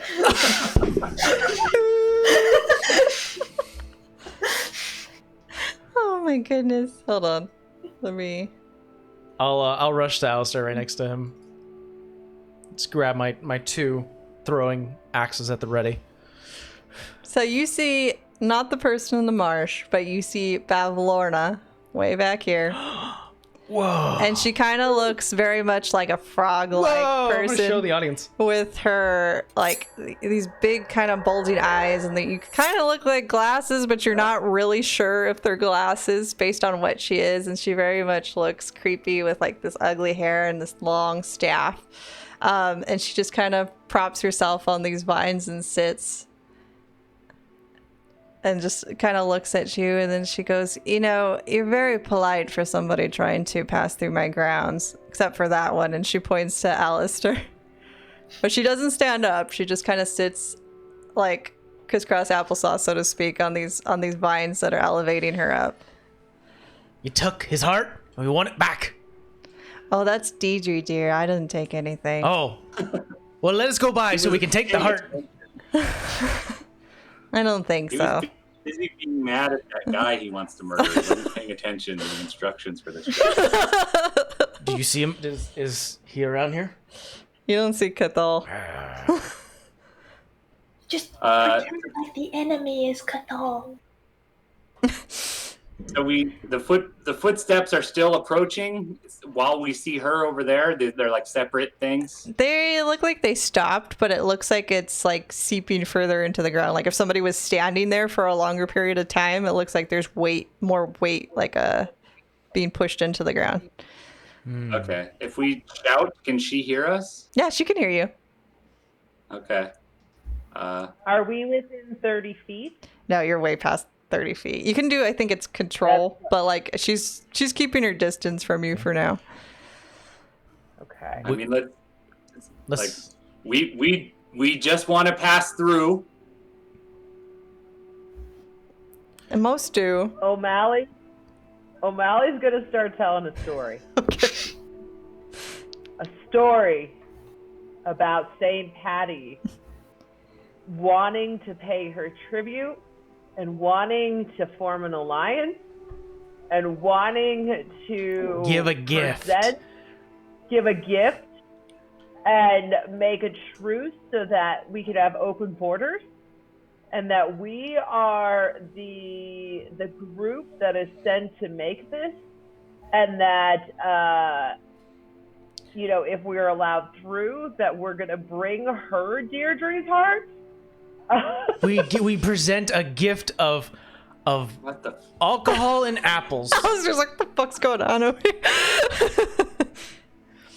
I will ask you if you want to roll a persuasion or deception, because not all of that's truthful. But are you trying My persuasion is +4.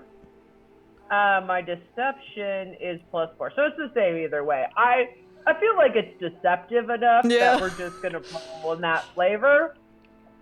I mean, I will say she's aware enough that like St. Patrick and her have had this truce for forever, as long as he's been here, and he's never challenged her. We're little leprechauns. So A 12. Could we have given her the help action because we were like also offering apples and stuff? I will say, yeah, to be fair, because you were all talking. I think Alistair was the only one that was like, I don't know what the fuck. Yeah, I'm not sure if this is a good idea. We'll give you the help action. Yeah, so you Father. can roll with advantage. Okay. That's 16. I will say it's a little lower than what you needed, but she won't kill you outright. She's listening to you. I'll give also the 16 the +1 that was meant for me. So 17? 17. You're still not high enough. Because this is her land. She doesn't let anybody come through here. She doesn't care who you are. She's friends with St. Patrick, but that just means she tolerates him. That doesn't mean that she's like, yeah, come on through with anybody. So she's listening to you for right now. You're so pretty. You're such a gorgeous thing. That I'm going to take out my deck of illusions, and I would like to present it as a gift in a way where I draw from the deck to demonstrate what it does. Oh. And so draw a card and lay it out and have it work. And then be like, St. Patrick has sent his fairy magic as an offering to place hold what benefits will come from this truth, because you will now be able to pass through our land and have access to some of our resources and my torture chamber. So I think it's one. I think it's 1 through 34 that I have to roll.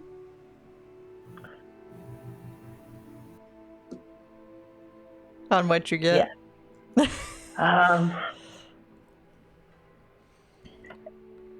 This is 30 and a D4. It's gonna be interesting if you get something real odd. Right? It's like, Okay, this is a D30. Yes, this is a D30 and a 4. You have a Okay. D30? I do, a 16. We have a lot of weird dice. What the hell? What does it look like? Can you show it? yeah, show it on camera. That's a D30. Oh, cool. I also have a D100. Oh, that's cool. Yeah. Yeah. Does it roll like a lot?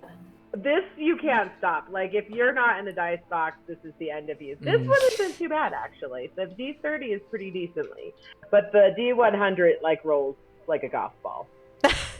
So, 16 here. What's everybody's passive while O'Malley's doing this? Passive perception? Yeah. 16. 10. 11. I'll say that Apple starts hearing like a light singing in your ear.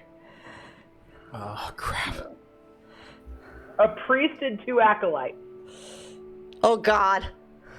That's exactly what you wanted. I think that's what O'Malley wanted. I don't think that's what Bevelora wants. Walk into it, but we're beginning of a joke. And she just kind of she cocks her head, but like, and her eyes like bulge out a little more, and she kind of like fixes her lenses, and she's like, what is that supposed to be? This is my fantasy. It involves a torture chamber and some other stuff later, but this is just the mechanics I've been working on personally. I find that this is a very, it's a wish-granting kind of deck situation. I wish for a priest and some acolytes so I could carry out torture practices on one of the acolytes with the priest attending me. It helps realize your wishes.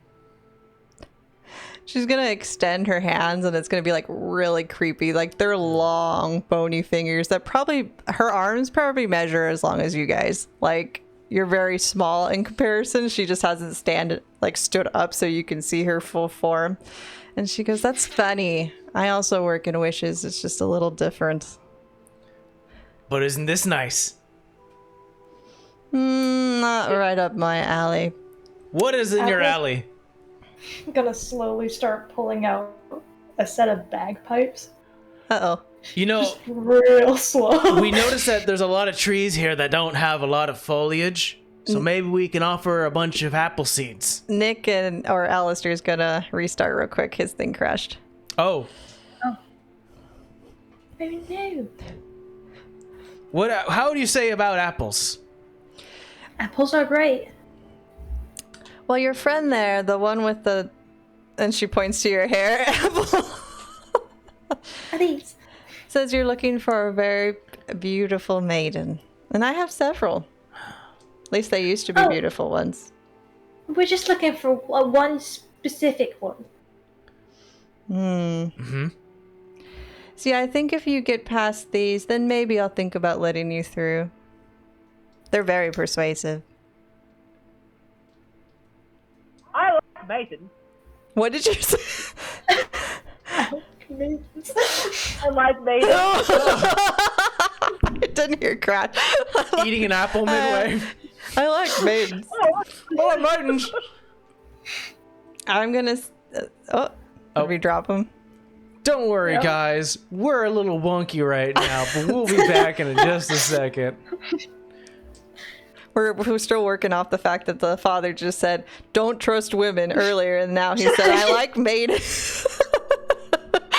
Aren't you supposed to be of the cloth? Don't tell me what to do. Father O'Malley had a few drinks, so maybe he likes women now. I don't know. Well, little boys are hard to come by. No. I kid.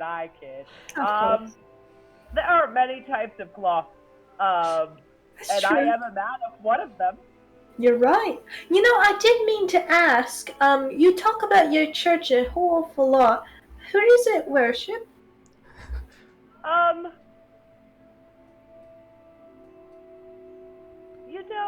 It's a type of worship. We have our motto is convert or kill. Oh. So, yeah, most people will think of us as a cult to St. Patty. I approve. And occasionally, he has certain requests to the killing, of course, like he does. Mhm. But the truth is, really, that as long as you approve a killing, and are very, on par with what St. Patty wants, that's pretty much how the religion works. So it's really just an extension of the guild, kind of wrapped a little bit in a holy cloth, as one might call it. But really, it's just an extension of St. Patty's the Great. And anybody who disagrees with him really has to die. And he kind of lets me do whatever I want within those parameters.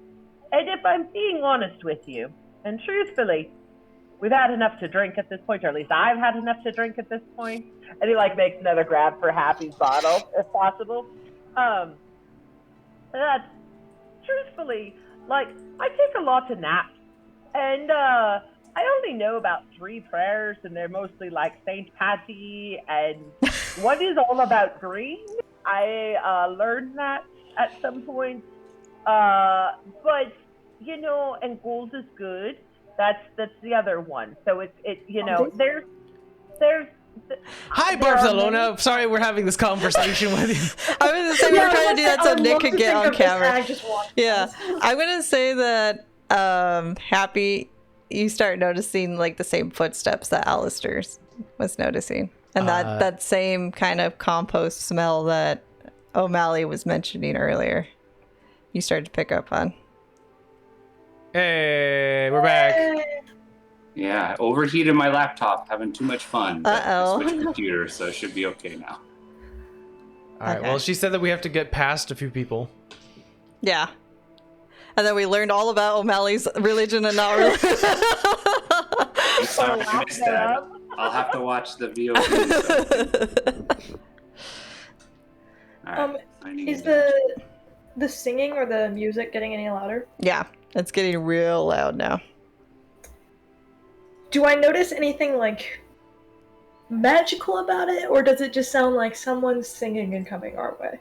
It sounds like multi-directional. So you hear it from here, you hear it from here, you hear it from here. Like different points where you're at. So safe to assume maybe that's who we have to get through. So I'm gonna show you one, at least the one that was standing. Oh, what the hell is that? I'm gonna show the audience. And she's just kind of like creaks her head and looks at you. Oh, it's a swamp lady. Do I have an action before we roll for initiative? I can say you can do an action. Bav is just gonna be like, good luck, and she's gonna leave. Oh, We're very lucky. That's our whole we've been thing. rolling really well. Yeah, for sure. And I'm gonna say the points I gave you. I'm gonna undo. And you hear it real loud now, this singing. Go ahead and switch the music, Mike. Can do. So if you want to either prep an action or do like I'll say surprise round, we'll just rule it like that. To do an action before initiative, you can. Just tell me what you're doing. I'm gonna cast spiritual weapon. Okay. I'm gonna pull out my quarterstaff, which has like different carvings of like clovers and apples, kind of just like twirling up, and at the top is a little leaf. But I'm gonna hold that like off to the side because I'm still holding my bagpipes. So watching these individuals approach, You know it's gonna be. Apple will just be like, "I can sing too," and she'll just start like blaring the bagpipes. O'Malley, I don't think we have a spiritual weapon plan, but I think can this is use really funny. Heroes. Yes. Interesting. What were you thinking? Do you see it right next to you? I don't. Oh, wait. Did you pet it? It's the acolyte. Oh, there we go. Yes. He just goes out and hits people. I'm gonna put him underneath your command. Yes, I would like for him to look like a young adult. And I grew up Catholic, and so there are like a certain set of white robes that an altar boy wears. Mm-hmm. So I would like him to have like just straight white robes with a bright green belt tied around. That's just his rope. Well, you can move the acolyte now, so that'll be your spiritual weapon. All right, so we have spiritual weapon. We have Apple with her staff out. What is Alistair and Happy doing? I just want to move to like the front of the group with my shield up so that I'm in the front lines. Okay. Should be able to. Happy doesn't have anything Yeah. planned. He's just. If I can just move like right. He just grabs his small throwing axes and just. All right. So let's roll for initiative now. Hey. Let me know what you got. Roll with advantage. God damn it. I got a 7. 13. Got a 9. 8. 9. 9. We're so lucky. So Yeah! so Happy and O'Malley got a 9? Or no? I had a 9. Okay, you had a 9. Alistair had a 7. What did Happy and Apple have? Pardon the noise outside. I had an 8. Okay. 13. 13. You're the 13. I was like, I missed somebody with 13. Also, I forgot. God damn it. I'm a halfling. All those natural ones I should have been re-rolling. Technically, a lot of you guys are half elites. So some of you, O'Malley over there. I've never played a halfling. I I'm have like, luck on top of it too. I have the luck feed. Yeah. The natural one was too well placed, so I Yeah. left it go. But yeah, I do have luck too. So just saving it for later. We got things to kill. All right. Well, what they're called is slaws, but they're actually things out of Irish lore. But they rolled the highest, so they're gonna start moving. Go for it. Bring it on. Cha-cha. 30, but I only did one roll because I'm not a crazy person. That's usually what I recommend, yeah. Let's say they get about here, and you guys notice they don't really walk. Like what Alistair was seeing was kind of them hovering in place.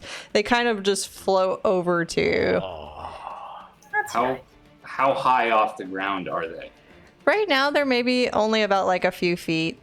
Like just so Okay, you so can it's see their fine. feet dangling, but like they're not Yeah, like vines? they're not above you, but they're just kind of got like vines and marsh hanging from them, so they're kind of a mix between swamp creature and dead thing.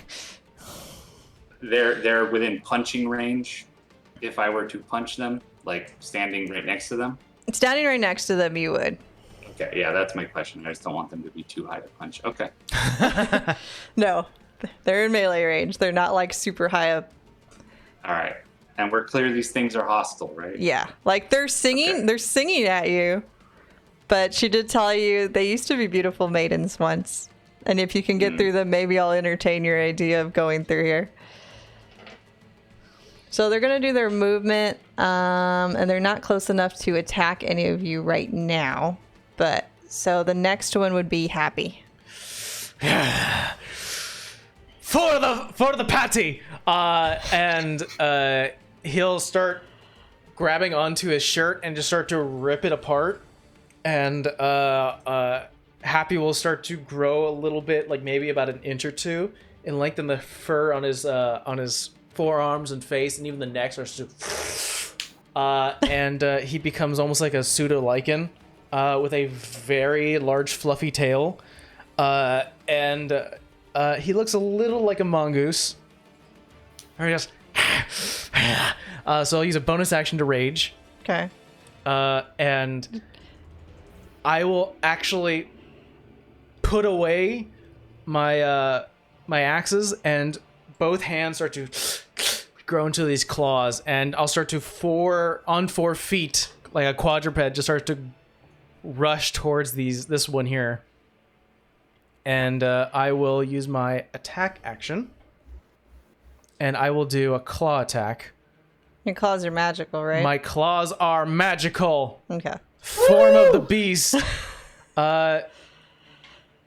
That's gonna be a 22 to hit. Hits. Where's a D8 when I need it? Oh no, wait, hold on. A claw is a D6. Got it. So 6 we're- points of damage. Okay. To number 3, correct? To number 3, and because I'm using the form of the claws of the beast, when I use a claw attack, I get an extra claw attack as part of the first attack. So I technically get 3 attacks. I don't know if we can see number 3. Can everybody see number 3? No, I'm currently like in a dark room. Oh. Yeah. Oh, here, we're gonna do this, Amber, if you don't mind. Yeah, go for it. I'm gonna... I think it's the view. There you go. Yeah. There we go. Perfect. Thank you. We're not in a dark place. Yay. I think number 3 might still be hidden, maybe. Maybe it's just the DM people can see it, or just me not seeing it. I see it. Go ahead and refresh Yeah. Astral, and you I was should like, be able to see it should be right next to Happy. So Okay. Happy's gonna attack the first time, 6 points of damage. Attacks the second time. This time it's gonna be a 19 to hit. Hits. There we go. That's not a lot. That's gonna be 5 points of damage. Okay. And then as part of the second, because that's claw gets 2, and then I have multi-attack. So the second attack is going to be a bite. Is your bite magical too, or no? Everything, all forms of the beast is magical. Asking because it matters. Yeah. That's gonna be a 21. Hits. That's a D8 plus 4. That's 7 points of damage.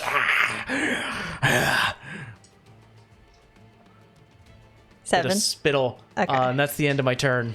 So I want to say when you claw it, you notice that it's kind of rougher to claw through it. Like your claws get through it because it's magic, but it's like cutting through vines essentially. And when you bite into this thing, it's nothing but like black swamp water mixed with like ooze. I will like mention it's not blood, but it's just gross. I will mention that a signature of Happy is that he bounces with his boots of striding and springing to the neck of the woman and just and then drops down and. Ugh. And you're staying within range of her, Yes. right? Okay. So after Happy, it is O'Malley. Okay. So my range is going to be on my weapon. I think it's 60 feet, no? Oh, you could have placed it anywhere within 60 feet. Yeah, spiritual weapon, I think you could place it within 60 Oh. feet of you. Okay, so As a reminder to our players, if you hold shift, you can actually move your mouse around and see the distance. Yeah.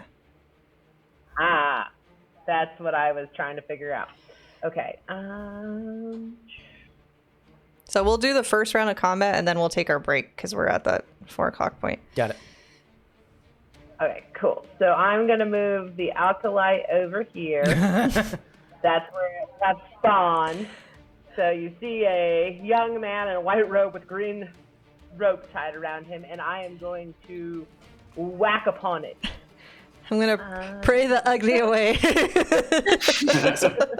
Holy backhand. Holy cow. Okay, we got a 17 plus 5, so 23 to hit. Definitely hits. Okay, 1d8 plus 2. 7 plus 2 is 9. Okay, 9 points. Yeah. So whack. Okay, and then that is actually a bonus attack. So, How does it look when you hit her? So I feel like it looks like it's a Barbie.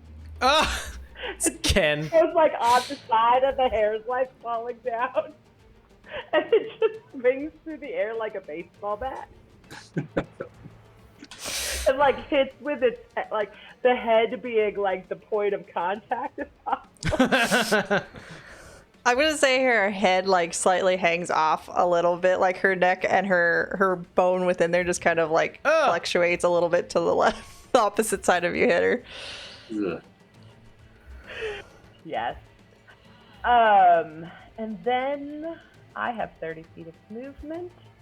I am going to head to. Oop. Keep moving it. Let's see. Oop. Come on. Yes, I think I can make it to this one. Yes. Okay. So then I'm going to come up and I'm going to whack this one in front of me with my quarterstaff. We're head bashing is what we're doing. That will be 21. Hits. All right, and then 1d6. Oh, 1 point of damage. Is your staff magical? Not yet. Because I used my bonus action for my spiritual weapon. So these creatures have resistance to non-magical attacks. So I'm going to say you hit her in the head, but it doesn't really do much. She just kind of looks at you and her eyes flash green at you. So, like, I vibrate a little bit. Oh no. That's my turn. Okay, so after O'Malley is Apple. Okay.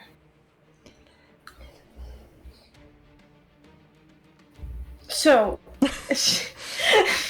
I've been spending these turns thinking about this. I don't know if it'll actually work, but I'm gonna try it anyway. She'll put down the bagpipes and hold out her quarterstaff and spin it in a circle, and out by the spiritual weapon, I think. We keep forgetting that that looks like a person, but yes. Yeah. It's a translucent acolyte. It's a translucent acolyte. Out there, I want to cast Summon Beast. And I am going to summon an oversized badger wearing a hat that is like a red apple. And this is where I start getting iffy, because it is a bestial spirit, but it takes a corporeal form. And it uses my spell attack modifier, so I don't know if the attack it uses would be magical or not. I feel like it would be. It's a summon magical creature. Yeah. Yeah. Also, okay. Titan, you have now access to the badger. You can move it around. Fantastic. So yeah, normally a badger would be a tiny creature, but it's now the size of a small creature. So it's like the size of me. Yeah, I was gonna say, is this as big as you? Yeah, it's a really big badger. With the bright red hat that looks like bright red apple hat. Making it look a little dorky. It is a land spirit, which affects its stats. Shares my initiative count, but goes right after me. So that's my immediate turn, and then I would like to move a bit more forward, like to here-ish, to hang out. Yeah, and that's all I'll do for now, and just hold out my quarterstaff. But then my badger gets a turn. Alright, what is your badger doing? My badger is going to maul the sixth one. We're eating like the grossest things, but okay. Go ahead. Yeah. Go ahead. Try it. Happy looks over to the badger and goes, Your like friend. almost like It a looks brother. It makes 2 attacks. Okay. Or, equal to half the spell level. Never mind, 1 attack.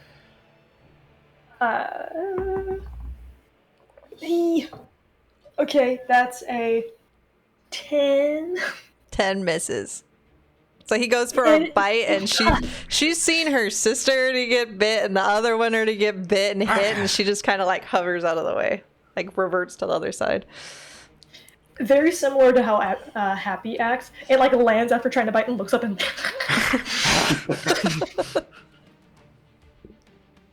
Is that in your turn, or does it have another? Is that it? That's it. Okay, so that's the. Now we have Alistair. All right. I'm going to move up my 25 feet to be like here. And then I'm going to attempt to lightning lure the one that is engaged with O'Malley. So it needs to, like an arc of lightning comes out of my armor and tries to like pull that one towards me. Has to make a strength saving throw or be pulled 10 feet towards me. 14. 14 is exactly what they have to make, so I guess that's successful. All right, sorry, O'Malley. You try to pull her, and they're undead, but not undead, if that makes sense. They're very much fey. So she just kind of like, it tickles her a little bit, and she kind of like slightly smiles at you, but like her mouth kind of just like sloths to the side because she's not really well put together when she looks at you. Creepy. I did want to ask, so Apple's favored enemy is Fae? So looking at them, would she recognize these as Fae, not undead? Yeah. Okay. They're fey with like undead features. Mm-hmm. But they're classified as Fae. But they're classified as fey. Got it. Perfect. That's why it's not like blood and guts. It's very much like vines and ichor. That's like when you hit them. Does Alistair have a bonus action or anything? Or No, that's all I got for now. I'm saving my other stuff. Okay, then let's go to break since it's 4:09. We'll take a 10-minute break. Nobody leave the call, and we'll be Hey. right back to kill some creepy ladies. See you guys in 10. Okay.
Hey everyone, we are back. Amber, take it away, our DM. We're on the second round of combat, and it is Creepy Lady's turn. Oh, they did not roll well. I was gonna roll Good? hit happy. Yeah, I'm gonna miss you. I think. One sec. Are you sure? I have very low AC. I have very. I don't think a 10's gonna hit you. Oh, it doesn't hit me. So we don't. The slaw number 4. Let's try and hit O'Malley. Oh, I think that will hit you. 18 plus 6. Plus 6. Does that hit you, O'Malley? Or crash freeze for me? 20, like what? 20. Oh yeah, my armor class is 15. Okay. So she's I good. was reading my deck move. You're good. She's going to use her life drain melee attack. So this is necrotic damage on you.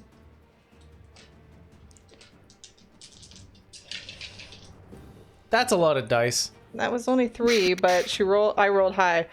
Let's see. 17 points of necrotic on you. This is the one you slapped. I'm going to assume that a vine just like whips out around your neck and drains some of your life essence away from you.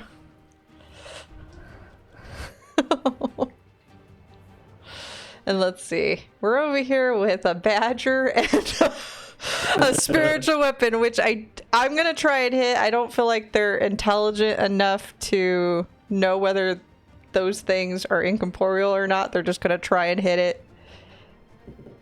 And no. So they're going to just hit and then go through both the Arcalite and the badger and just get really confused about what those are. Yes. The badger does have hit points. Oh, it does? Yes, and an AC actually. Okay. I What realized. 12 would have hit you? Plus the level of the spell. No, its Okay. armor class is 13. Hey! So a swing and a miss. She tries to grab onto the badger and that thing just snarls at her and she's confused.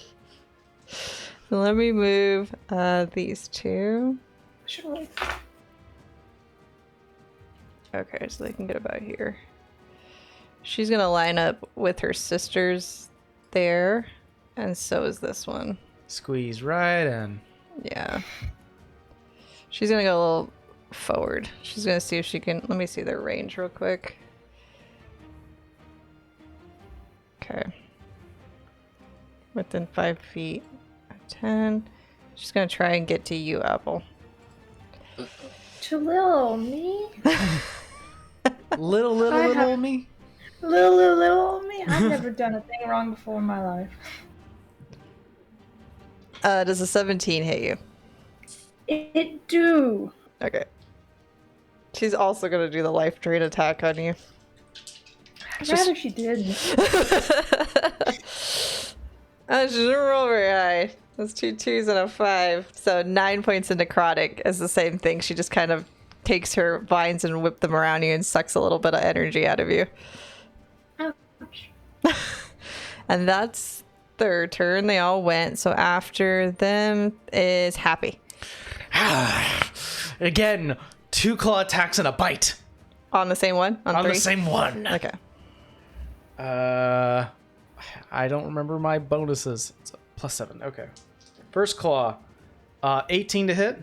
Hits. Second claw, natural 20. Definitely hits. And a bite. I bounce up once again and try to aim for the same jugular part. And that's going to be a +7, 19 to hit.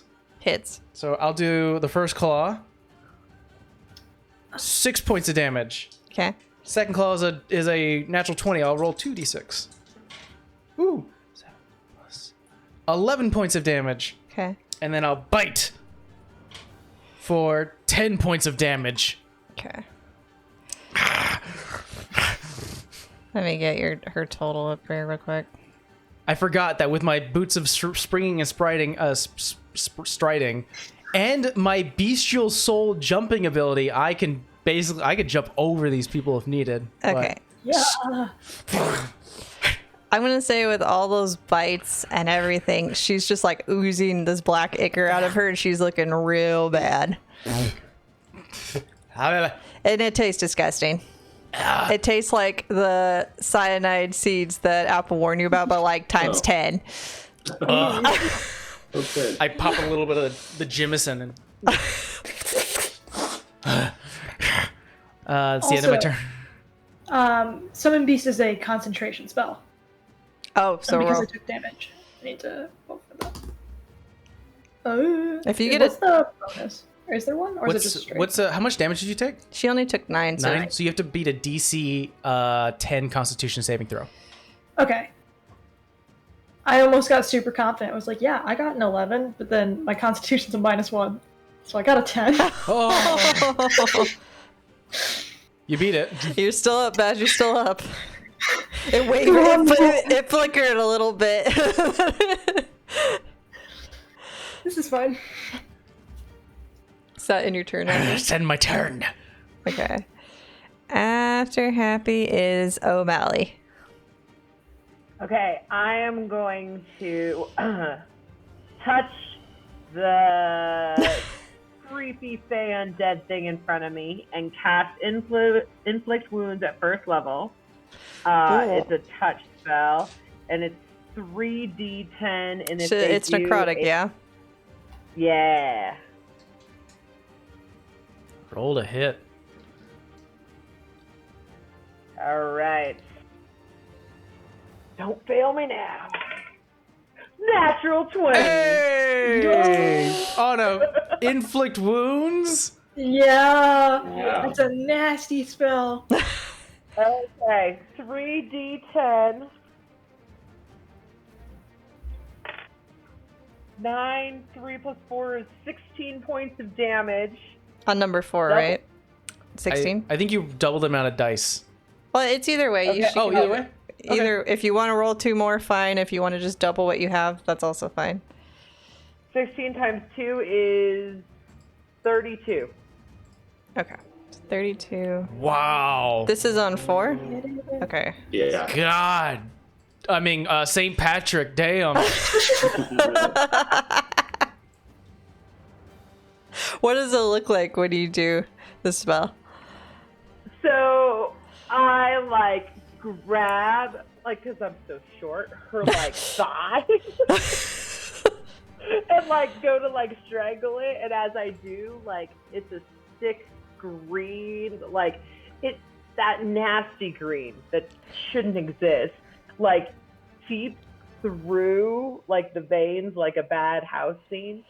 And I go, don't you know St. Patty is the greatest master? Yeah, I'm gonna say that parts of her, because you are that small, waist and hips just kind of slough off from this spell to her sides, as then they just kind of integrate back into the marsh part of where she's standing. You got no more butt. Hips are gone. And then are you gonna do anything with your Arcolite over there? Yes. As a bonus action, I'm going to swing him at the number 6. Okay. Let's see. 17 plus 3 is a dirty 20. Definitely hits. All right, and 3 points of damage. Okay. It's 3 points of damage. Is he just slapping her, or what is he doing when he hits her?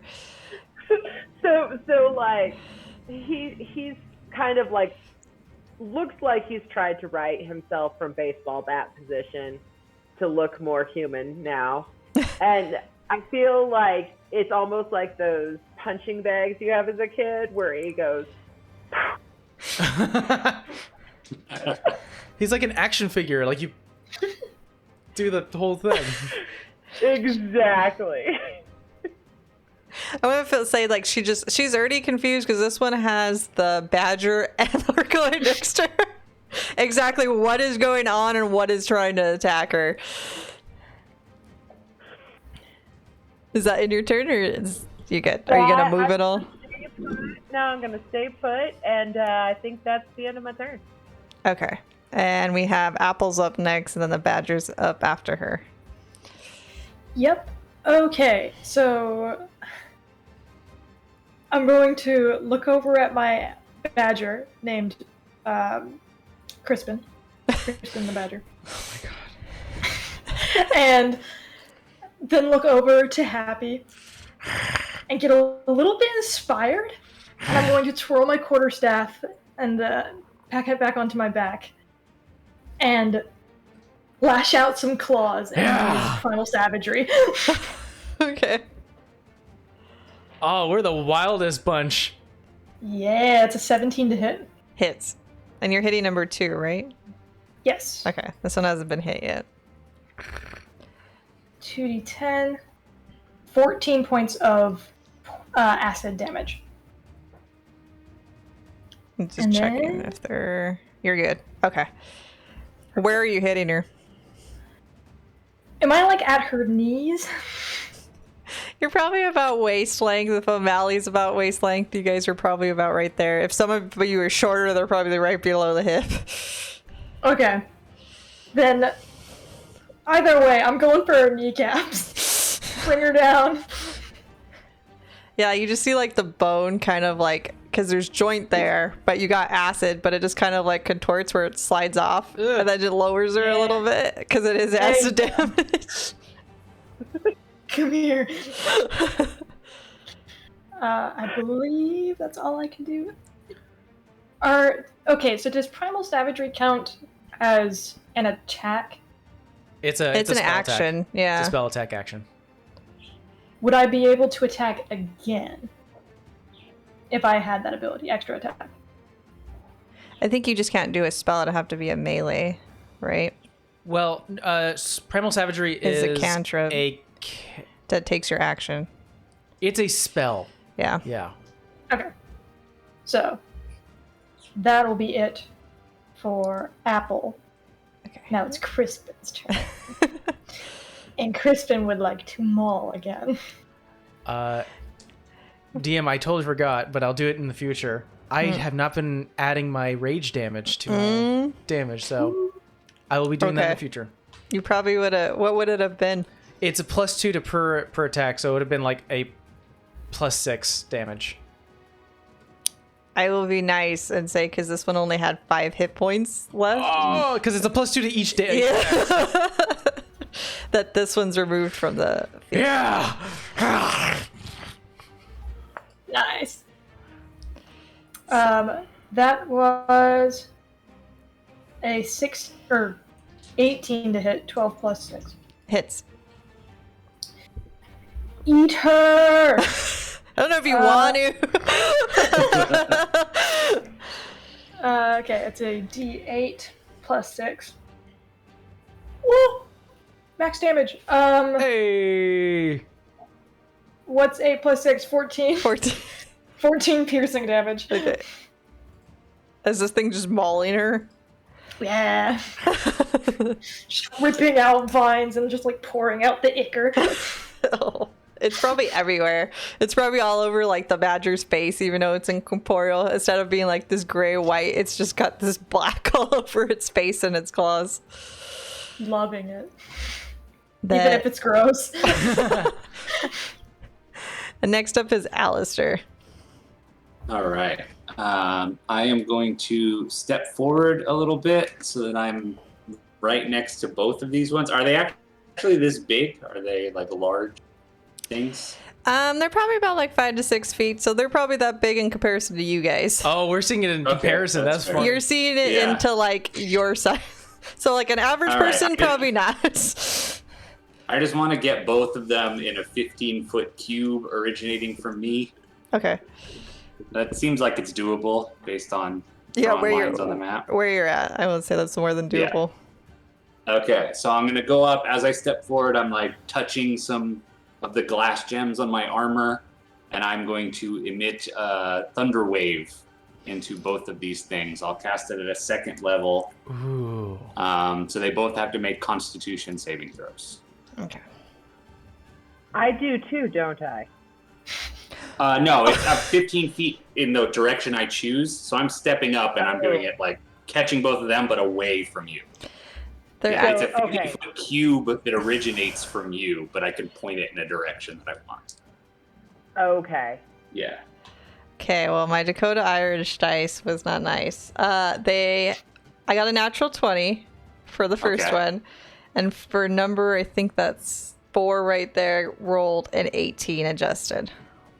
Wow. Okay. All right. So they both save. So it would be 14 damage. So they each take 7 under damage if they take half because they saved. Okay. And they don't get pushed 10 feet away. 7 and this. Okay. Any bonus action or? No, that's it. That'll do it for me. Okay.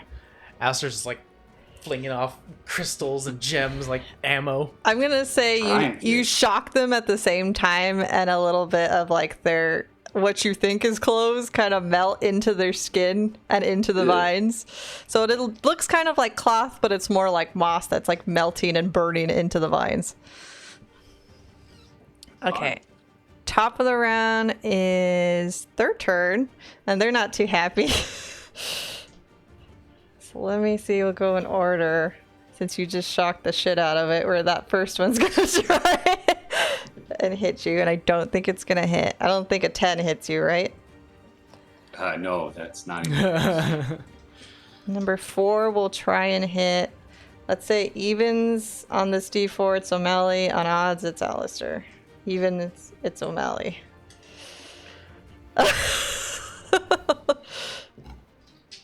I'm not rolling that great, though, on these. Natural 20. That's another 10. Yeah, I'm evening out the playing field. I don't think a 10 hits O'Malley. No, I'm safe, thank God. I duck. You duck out of the way. And then I can try and hit the badger, but she'll try and... That one may hit. That's a dirty 20 on the badger. For Apple. Oh, what was it? A dirty 20 for the badger. Definitely. It has 30 hit points though, which is the same amount Apple currently has. So. Oh, because you have a negative in your con, right? Mm-hmm. Wild. Maybe apples aren't that good for you, actually. You know, Aren't they supposed to make you more hungry? Doctors away. So she's that's cyanide. She's gonna use her incorporeal movement, and she's gonna go through the badger to the other side. And she's going to... When she does that, that badger's gonna take force damage. So it's 5 points of force as she like violently moves through this badger's form. No, Crispin. It's okay. He's a tough badger. I'm like, badgers are mean, so I'd like to hope that he's a little bit tougher. All right, after their turn, it's your turn, Happy. What's fun? What's gonna be fun here? 5, 10. What's my speed again? Hold on. 10, 10, 15. I can look if you 20, want, but I think 25, you know. 30, 35, 40. Just running really quickly behind these two, and I will try to attack Slobner 4. So, first one's going to be a claw. I'm going to say the number 4 is not looking good. Like, it's very visible. 17 plus 7. Definitely hits. All right. If they're not looking good, I'll start rolling damage then. So this is going to be plus 6. 8 points of damage. Okay. Second part of the claw. Oh, okay, good. 18. 18 hits. 9 points of damage. How do you want to take that one out? I bounce up and claw the back of her neck, and then use the second claw to claw upwards the back of her skull. And then like getting rid of whatever is in my claws. And then part of my second attack is I look over to the one next to Alistair, and I bite its ankle. I want to say, if anybody's ever seen Hocus Pocus, when the witches like explode out of the concrete when they die at the end, she's doing that echoing singing voice as she goes, as like you just obliterate her into like this ichor. I don't think this one's gonna hit. I rolled a 10 to hit. Does not hit. No. But you do have her attention now. I'm like biting onto her ankles. It's not really doing anything. I'm like, End of my turn. Oh, I think I removed one that I didn't mean to remove. Yeah, there was another one here. I was like... Yeah, number 6. Oh, yeah. Hold on. One of my badgers mauling. Yeah. You might have a multi-click, but that's fine. That's fine. There she is. Nope. I moved one. No, you just moved one. Hold on. You get to grab number 6. I'm just gonna duplicate her. It's easier. No, I can do it for you. There. Okay. Well, She'll just be number 7, but same alright, hit she was points. over here. Yeah. Okay. Okay. So that was happy. They went, and it's Apple's turn. Oh, wait, sorry. O'Malley's turn. All right. So I am going to cast Spirit Guardian. Oh, Think, but I'm going to move first. So I'm in the middle when I cast them because it is. Oh, it doesn't have the thing up. I switched where I was reading. Let's see.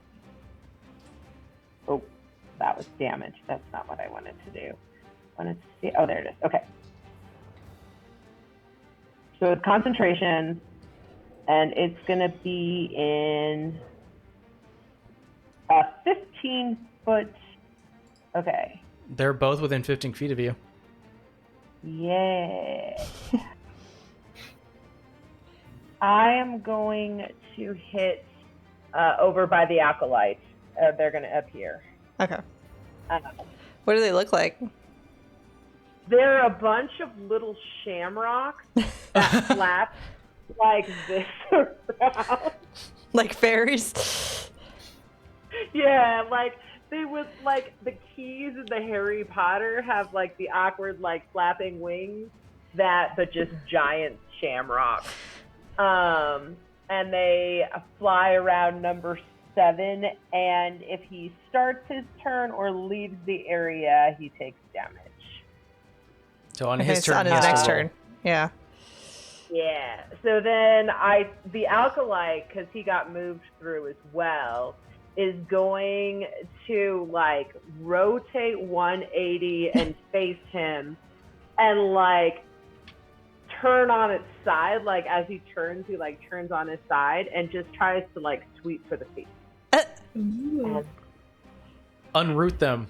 Arcane has like, I don't know, martial training.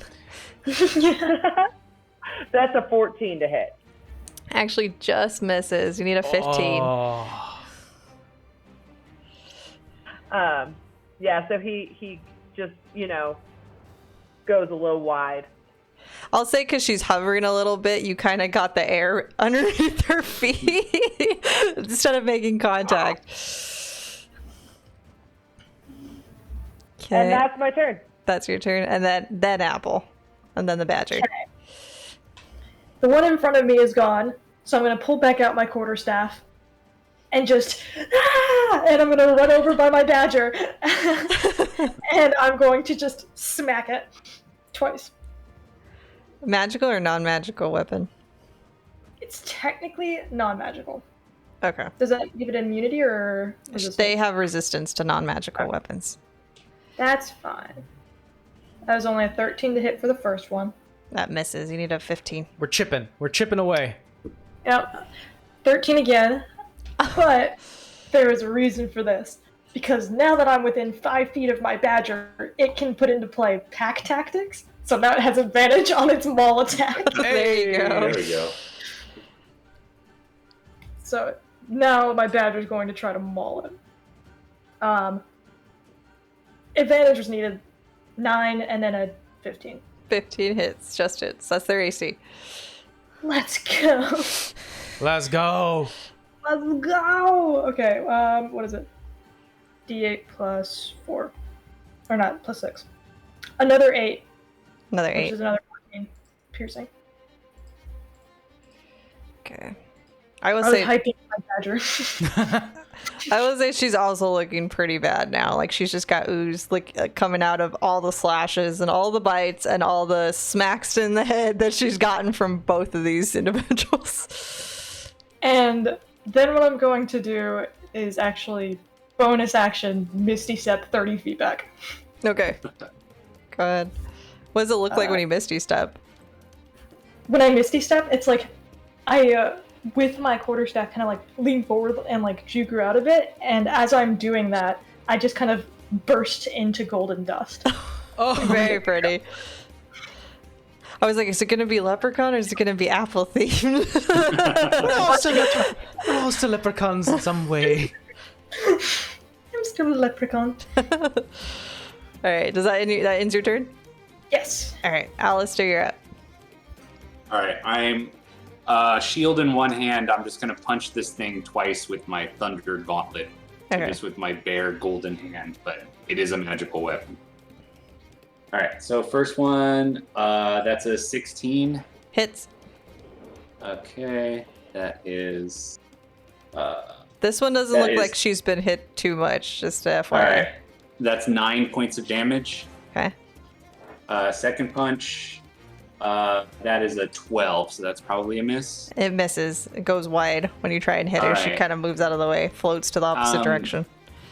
Hit creatures have disadvantage on attacks other than until the start of my next turn. So if it tries to hit anyone else, they will emit a distracting pulse, Oh. an annoying noise, and so it has to attack me or have disadvantage. Oh, it has to attack you? Okay. Well, I mean, it has a If choice. it's happy, it'll just have disadvantage. So Got it. Who are you gonna attack? So that ends around. So it is their turn. I'm going to say just because you just smacked it that they will try and attack you. yeah, go for it. So +6. Dang. 23. 23 hits. Okay. She's going to try the life drain attack on you now because she hasn't gotten to do that at all. Not our tank. She's just been getting smacked. She hasn't been. Oh, not bad. 7. So that's 8 points of necrotic damage done to you. Okay. I'm going to use a reaction to emit a flash of light from my gauntlets. Needs to make a Constitution saving throw. Okay. You got a lot of tricks. I need to stop using that dice when I'm DMing. It's a natural 20 plus 3. Wow. Okay. She's fine then. I'm just gonna say like the vines around her get a little thicker because she was ready probably for another hit from you because she just smacked you herself. All right, that's fair. We traded off. That's okay. Is that in your turn? Yeah. Okay.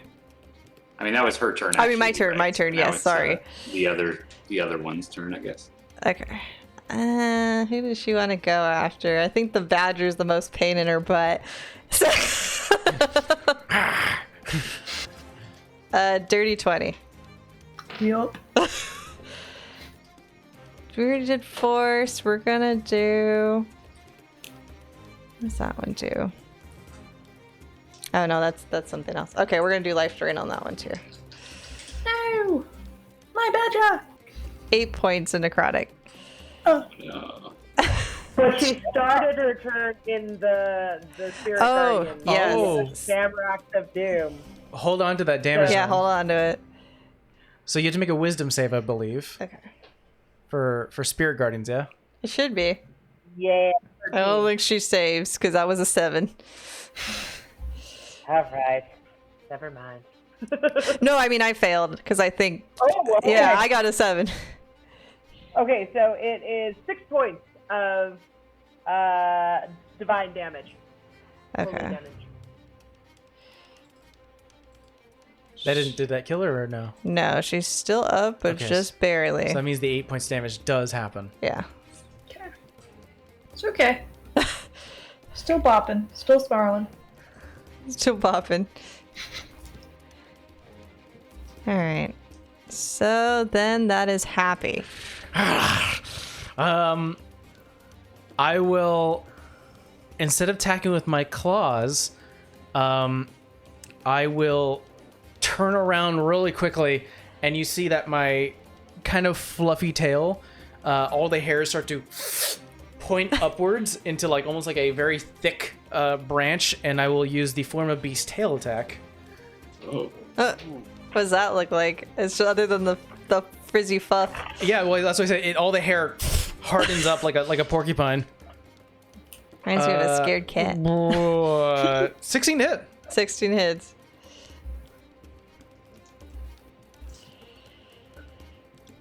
Oh, that was the wrong die. Nope. I rolled D10 instead of D8. Let me try that again. Ooh, okay. 14 points of damage. Okay. Max damage.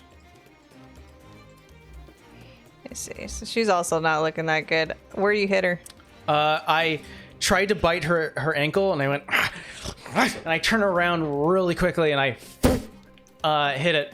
And then I will use my boots of spring and spreading, so I'll go 5, 10, 15, grab onto O'Malley's shoulder, and bounce over.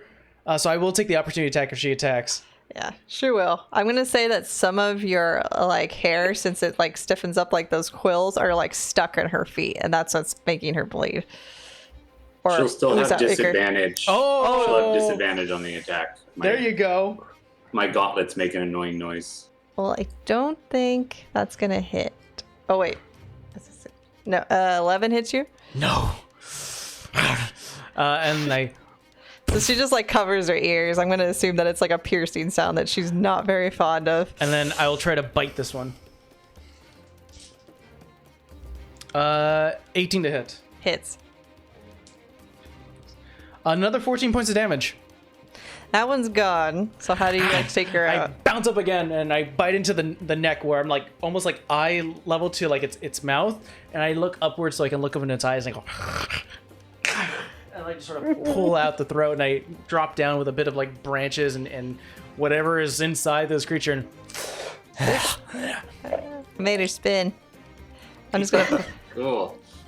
Fell over. I'm just gonna fall over, so I don't want to remove everything by accident. I can remove it. Okay, good. So she's out. She just gets obliterated into Iker.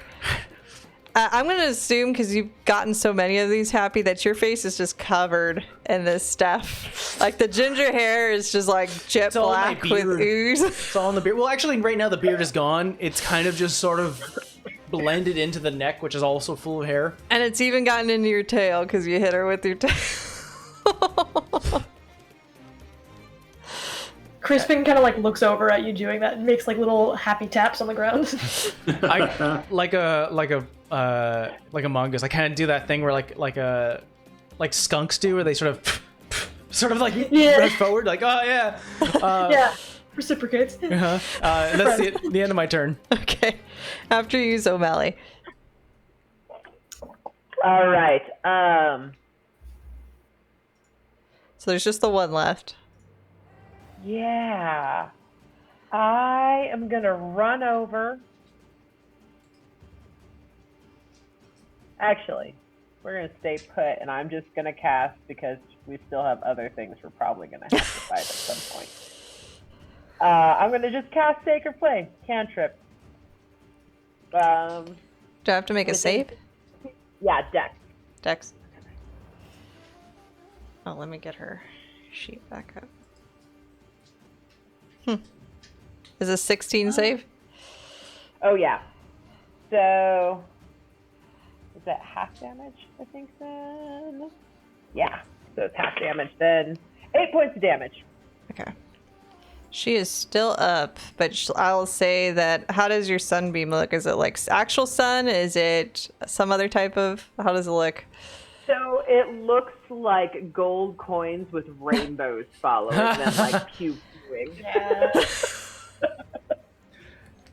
I'm going to say that each part of the rainbow just like pierces through a side of each of her shoulders. So it looks like this, but through here it's just like the ichors coming out. So she has potentially a rainbow over her head that she's not too thrilled about, that is causing immense pain. Is that end of your turn? That is the end of my turn for the moment. I'm going to keep my reaction. Okay. So, Apple, you're up. All right, I'm going to then turn to the last one left, and again kind of spin my quarterstaff and kind of whip it out to the side, and a long spindle of thorn vine extends from the tip of it, and I'm going to reach over and lash out. I'm going to cast Thorn Whip.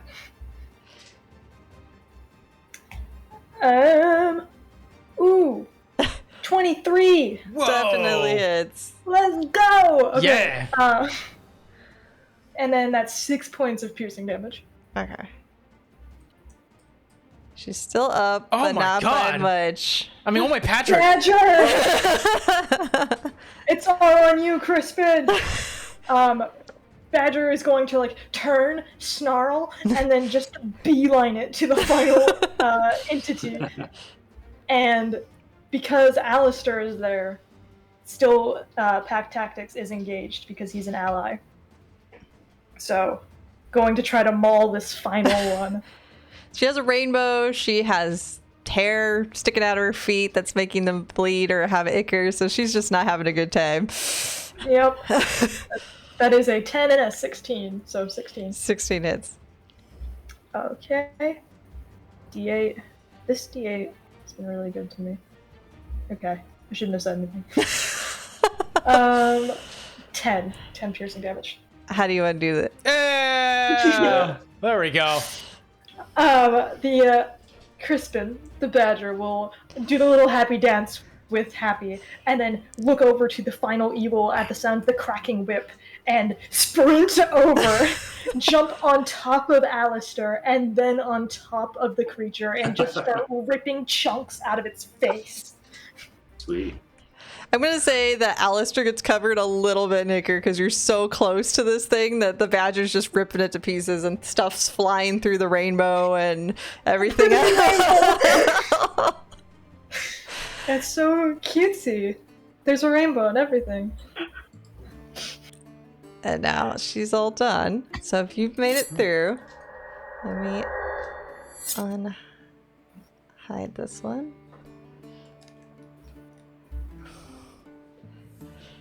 And I think Belvorna just kind of like smiles at you and grins. You all look horribly disgusting, by the way. Except for maybe the priest. Is that what you are? Yeah, I'm hurt. It definitely took something out of me, but I don't think I killed anybody closely. So, like, it's all my own blood. Well, it is red. Everybody else is black. Happy Yeah. sheds a little bit of the fur, and it starts to fall down, and starts to quickly try to wipe himself. He actually gets the Jimison, starts to... Do you know what that actually does? I don't care. I want to wipe it from him if possible. Go here, take it. And I'm gonna take a drink. Ugh. She hands out like a long bony hand and like asks for the bottle. I'm gonna hand it over. And she takes it. And she essentially is gonna like cast Identify for you. Oh. But like her Identify is not all rainbows and gold. It's very much the same ichor that encases the bottle for like a moment. And then she just kind of turns it in her hand and then releases it, so it gives you back the bottle. That should help you with keeping your blood in. Yeah, we know it heals now. It heals in a way. That's a good thing. And I take a second. Have you just been drinking it like normal? Have you never had Jimison? No, I don't drink. Oh, you're missing out. I make far worse things to drink. Well, just let you know that St. Patrick offers this drink and many others. Mm-hmm. So, player asking, is she a hag, and if so, what kind of hag? She's a new hag. She is out of... I forgot the book I got her out of. Hold on. Uh-oh. We have books for days, guys. Yeah, she is Beyond... I got her out of Beyond the Witchlight. Ah, okay. I'm trying to think. I do love a good hag. Yeah, she is a fae. She is neutral evil. And so that's the kind of hag she is.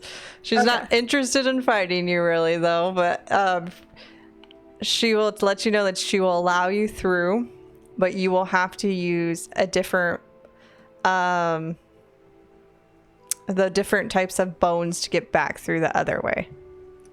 And you'll have to spell out Blight Straw and Sylvan. Because it's only a one way in and one way out. Good to know. Okay. St. Patrick thanks you. One of you mentioned Deidre earlier, the one apple-looking one that I was talking in your head. Yeah. We're looking for her. You're going the right way. Not too many off. Look for her. Patrick's a different breed in himself. The finest breed there ever was. Hear, hear. Fine and foolish. She used to be a maiden once. I'm sure he told you that part at least. Long and short of he it. said it for her. There was a grand love story. It's She's the apple of his eye.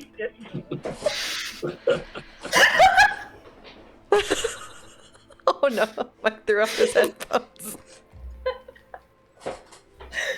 What did Happy actually do in that moment? Just bury his head in the Happy's ground? fine with it. Happy actually. Let's be very honest. Happy loves it. I don't know if I'd call what St. Patrick does as love. It's more like foolishness and chaotic. He means well sometimes, but you know how they say don't stick things in crazy? That's what, didn't learn that lesson. He's never made a mistake. St. Patrick's never made a mistake. Well, don't let the beauty fool you, dear, when you meet Deidre. He's beautiful. Oh, yeah, sure. He's also The way beautiful. In the traditional sense, I don't find their forms beautiful, but... So I have a chance, is what you're saying. Chance is a very loose-fitting word. Maybe, Father, is that she'll love you and then give you the heart and then we'll take it back to Patrick. There you go. That's the plan. I shall woo her. She was quite the ladies' man in my youth.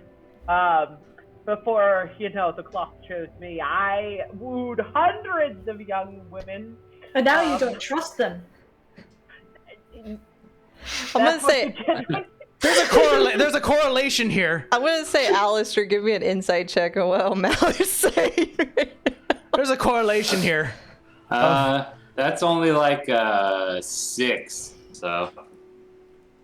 Are you gonna do a deception, O'Malley, or are you gonna let him glean that half of that's untrue? Yeah, but he's trying. I mean... Oh, but I got a 2. So you glean that half of that's probably not accurate in any way, shape, or form. All right, I file that information away for later. Oh, no. Alistair's the type of person who doesn't say anything and then finally dunks you. Might be relevant later. That will tell you, don't you ever wonder why she has a heart? Anyway, I did almost an Irish accent. There you go. Don't you know why she has a heart then anyways? Why she would take a heart. Not at all curious. Nobody ever asked that in this whole group. No. Is it because she doesn't have one? We don't question Patrick. Normally, if someone doesn't have something, then they, try to get it. And, I just take it. I don't know about you lot. Something like that. Yeah, isn't that's what? How else do you get what you want? Truthfully, it's a. So doesn't everybody just take it? I mean, I'm on your side. This is how I work, but the good and whatnot don't generally take things from my understanding. Were you the wing hag? You knew how it got stolen? No. Oh. Why would she want it? Deidre used to be, I guess, like you lot. Just normal. I'm happy he looks at everyone. Loose interpretation of normal. Perfectly normal. Human, I guess you should say. Deidre used to be human. Oh, human. We gotta hide from those. What was classified as beautiful, and she kind of winces a little bit because that's not her description of what beautiful looks. The things you fought are beautiful to her. So long time ago, she was very fair, beautiful, and that's why St. Patrick loved her, quote unquote. I think he was more infatuation than anything. But O'Malley sees her aversion to like the typical beautiful and is like checks his breath a little and like winks. you have something in your eye, dear. You okay? Isn't he beautiful? I mean, he's not as bad as the rest of you. No. Don't try to seduce a heck. That's how you make a hex blood. You could try to make a persuasion check with the wink, but Yeah. Persuasion check, not quite seducing. Light flirting, not quite seduction. Would you get? 10. Mm-hmm. She just kind of shakes her head a little bit. She doesn't do anything. Like, she understands what you're doing, but she's like, no. Do you know exactly where this woman is? It's a beautiful place where she is. You're beautiful? Well, your version, I guess. Oh, okay. No. This is about as quote-unquote beautiful as I get in here. Normally it's a lot sludgier, it's darker. I haven't done what I want with We're not kink shaming. this area. I think you look lovely. I have a beautiful torture chamber, darling, that I'd love to show you. Drinking a little more Jameson. Did that one get hit in the head a little bit too hard on the way? No, he's just like this. No, okay. Don't shame him. I'm just asking. You tend to get injured. At least the people that try to come through here generally don't make it out alive. I didn't get hit. Yeah, you just bite things. That's weird. You may want to wash that out, otherwise it'll permanently stain. Just be careful with Deidre. She's not what she looks like. That's all I have to say. And she once had a heart, a very kind one, until somebody took it away. And I think that's our friend and your boss. Oh. Well, she made a mistake of stealing it back. I know I turned into a pirate. It happens. Yeah. Everything always devolves into pirate. Yar! I'm a mongoose. So, you're saying St. Patrick stole her heart, and so she just took it back? Patrick likes to make deals, and what he probably neglected to tell you was not her actual heart, but I guess love, and she kind of just like does like the vomit face. She promised him her hand, so to speak, so love, whatever you all do with that. Oh, we have to take her hand. No, No. not literal sense. I think it's matrimony or whatever he doesn't like to do. But he kind of ran out on her and didn't reciprocate. So he took her heart in that way. And when he did that, she kind of took on a different form, if you catch my drift. Are you sure you're not the side hag? Like you're like the wing hag? Oh, we're friends. I don't have any problem with Patrick, and he doesn't come in my house, and I don't go over there. All right. And I don't like love very much, so I don't know what you keep saying a wingman is, but I don't know what that is. Wing hag. There's hags with wings, yes, but I don't know what you mean. Oh, Oh, that's a terrifying thought. it is. I don't like that. No offense. I don't fly, I just generally hop or hover. I don't exude much effort if I don't have to. That's understandable. It takes 50 leaps to make an apple grow. So where can we find her? And she points in like the direction, so it's like northwest from here. Head up that way. It'll get a little dimmer. You'll know you're going the right way. All right, let's go. Let's go. As I say my adieus, I say, I will be the one to change your mind about the gross affection. Then, like, follow the rest of my turn. Yeah, she like motions to a tree and like it like smacks you in the back like to hurry you up like to get out of her area. And she seals like the barricade back up because she's like, I'm not dealing with that anymore. We're done. Stage 5 clinger. I found my true love. and you have you have your Wi-Fi password. You could get back into her grotto.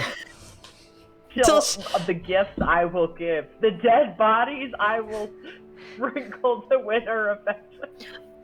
That apple, you could put the apple in the ground and have grow a tree for her with the dead bodies. With the dead bodies. There you go. See? Sounds absolutely romantic. Very. Of all the things for a priest to like a hag. Don't kink shame. As they're walking, Apple is going to hold out her hands and cast Good Berry. So 10 good berries appear in her hand, and she just kind of like holds her hands out to each of them. You don't take some. I will take a good berry. How hurt are you? How many do you need? I can just take a couple. I'm not really that bad. I am at 28 of 45. Oh. Okay, maybe you should take most or all of them. Yeah. Well, you know what the drink does now. It's up to you if you want to choose to use it. the drink too. Well, first take good berries because it's been cast. Who else has been hurt? Okay. I lost a few. Maybe I lost a few. Maybe have a few good berries each. I haven't got hit, so you guys can take it. So I have 10 in my hand. Do we want to just split it in 3 ways? 3, 3, 3, and then one person takes the fourth. O'Malley can have the 4th. Okay. Yeah. So 4. Alistair heals 5, Apple heals 5, and O'Malley heals 4. Wait, there's 10 of them, right? Yeah, and they're each one hit point. They're 1, yeah. So I heal 3, 3, and 1. But then O'Malley's drinking the potion too. Yeah. And that was how many? So O'Malley gets 4 hit points, Alistair gets 3, and I get 3. And the Jameson bottle is 3d4 plus 3.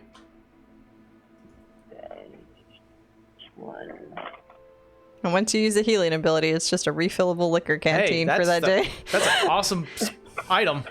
Yeah, I'm going to say that Happy smells real ripe. He's like doused himself in liquor over the ichor that was already on him. I wanted to clean myself with the Jameson and then like a animal just sort of shake it off. Okay, you said 3d4 plus 3. 3. Okay, so that is 9 points back. Okay, I'm feeling better, guys. I'm going to say your cheeks turn real rosy red as you drink it out of this bottle. Yeah, I think, especially with my constitution, I am probably tipped. Like, I feel like I had just sobered up and then, like, drank some more. Mm-hmm. We got a priest that's an alcoholic, a ladies' man, and a torturer. Trifecta. What's not to love? He's the whole package. Only he had looks. So I'm going to say you can follow the runes out of here. Like, she already told you where to go. And it just, like, leads you out that way towards Deidre's territory. Like, this is very much a territorial place, like, for Fae. So it's like, you stay in your spot, you stay in your spot. And we don't mess with each other if we don't have to. But she's definitely put that barricade up after O'Malley did that wink. She was like, nope. Bye. We're good. I think she just blocked you. Yeah, the ones who are worth it are always, you gotta fight a little, you know? You gotta keep trying. Sometimes you gotta take a hit. Or, hear me out, O'Malley, you could just leave her alone. By the way, You don't think dead bosses will change your mind? I mean, it might help, but I don't know if it changed. PSA to everyone out there who's watching. Girl's not into you. She's not into you. Facts. Don't give her dead bodies, please. Don't show him with Don't dead let this bodies. one shot have taught you that. Don't be one of those nice guys. No, don't. And dead bodies are never the answer.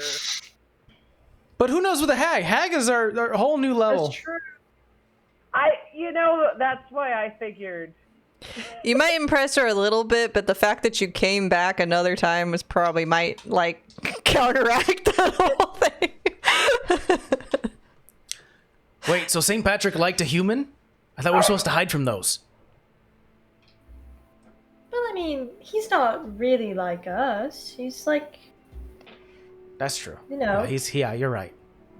super cool. He is super cool. He's very cool. He is very cool.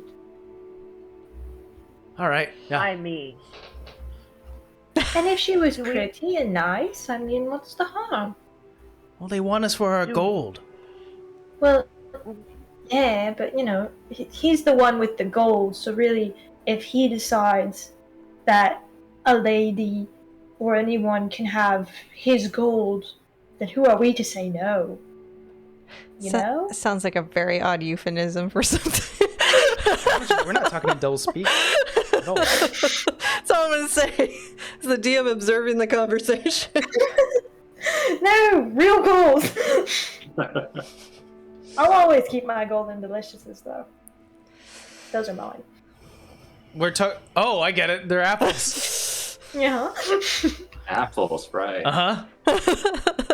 They are! They're delicious. I was gonna say, I think Alistair's the smartest one. He's over there like, right. That's what we're talking about. I mean, it's probably apples. Everything else has been apples so far. Exactly. It's No probably reason to still think- apples. Okay, my question to Alistair is, does he still have the stick with the leaf sticking out of his head? Yeah, no reason to taking that off. Yes. Joyous day. We might still need to do the apple thing. I don't know. It's true. I'm ready to roll at any point. We continue forward, like- I guess. No. I could drop out of a tree, hit someone in the head, help them invent physics. I'm gonna assume that you travel. We learn about gravity. We're going for it. Yeah. I'm gonna say it starts getting a little dimmer, especially because after the fight, after traveling for some time, it's probably about like late afternoon now, like starting to get closer to nighttime.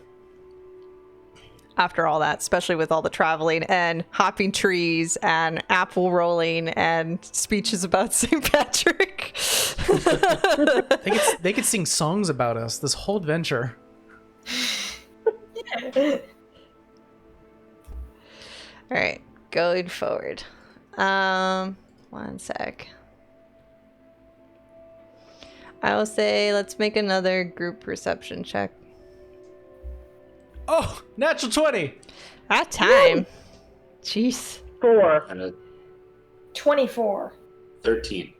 Okay, so 24 and 20. She rolled a natural 20. Happy, roll me a d4. 1. The 1. I will say, hanging from a branch, you see what looks like a top hat with a gold buckle. A friend. You also see this apple. It's just he sees it first with a natural 20. Point at it. Friend. It's a buddy. Hey. Doesn't do anything, just sits there. Oh, so you're too good for us to say hello. Is that it? Is that Maybe what it is? You think you're better than me? hold on. I'm gonna start speaking in Sylvan. Anyone up there? Do you see that we're down here and that we're friendly? Fuck this guy. No response. Yeah, no, he's not being very nice. Apple, give me one of your apples. Okay, I'll give him like the biggest one I have. After they point it out, both O'Malley and Alistair see this too. But you see them yelling at a hat, essentially. Okay. I try to chuck an apple at it. Oh, make a... I'm gonna say it's a little high up, so I don't know if I want you to do athletics or regular melee. We'll say athletics. Because you have to jump and throw. We'll say that. 16. You knock it off the branch, falls to the ground. Oh, fuck, I killed it. I didn't mean to do... Oh, it's a hat. Oh, I thought we were assuming there was someone like in the hat. Ah, it's a hat with a buckle. Yeah. I'm gonna put it on my head. I can imagine Alistair's like, no, it's a trap. It's a trap. It's a trap.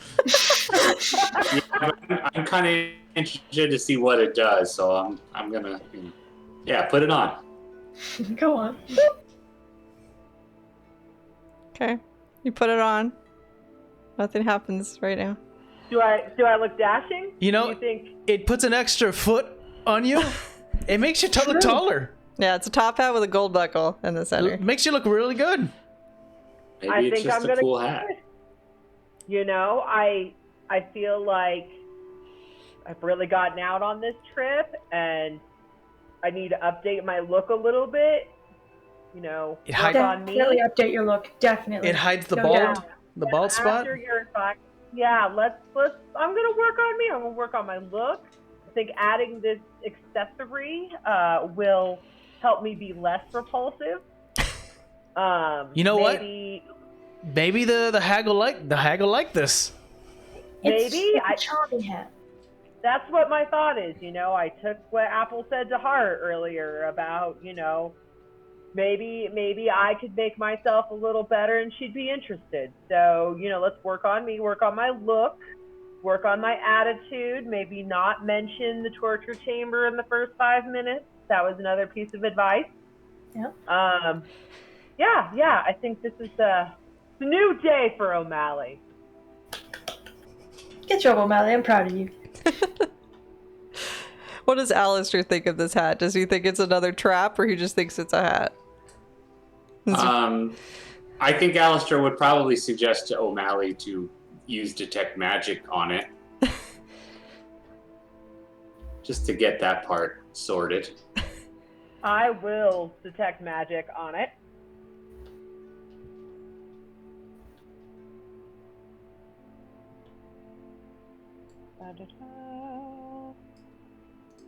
All right.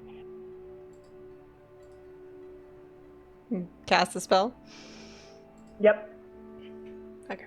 I'm going to put it in the chat for you guys. So it doesn't talk back to you. Like a sorting hat. But essentially what this hat does is it allows you to use comprehend languages. But to activate it, you have to spin the buckle and you have to perform a little jig Hey. to activate it. We're proficient with that. Wow. It's Yeah. like our whole thing. Yeah. I look at Apple and say, "Sing me a Sylvan song," and I in the buckle. Okay, and I'll start doing a little dance and singing in Sylvan. And I'll do the little jig and understand the song. Hold on. Good use of magic.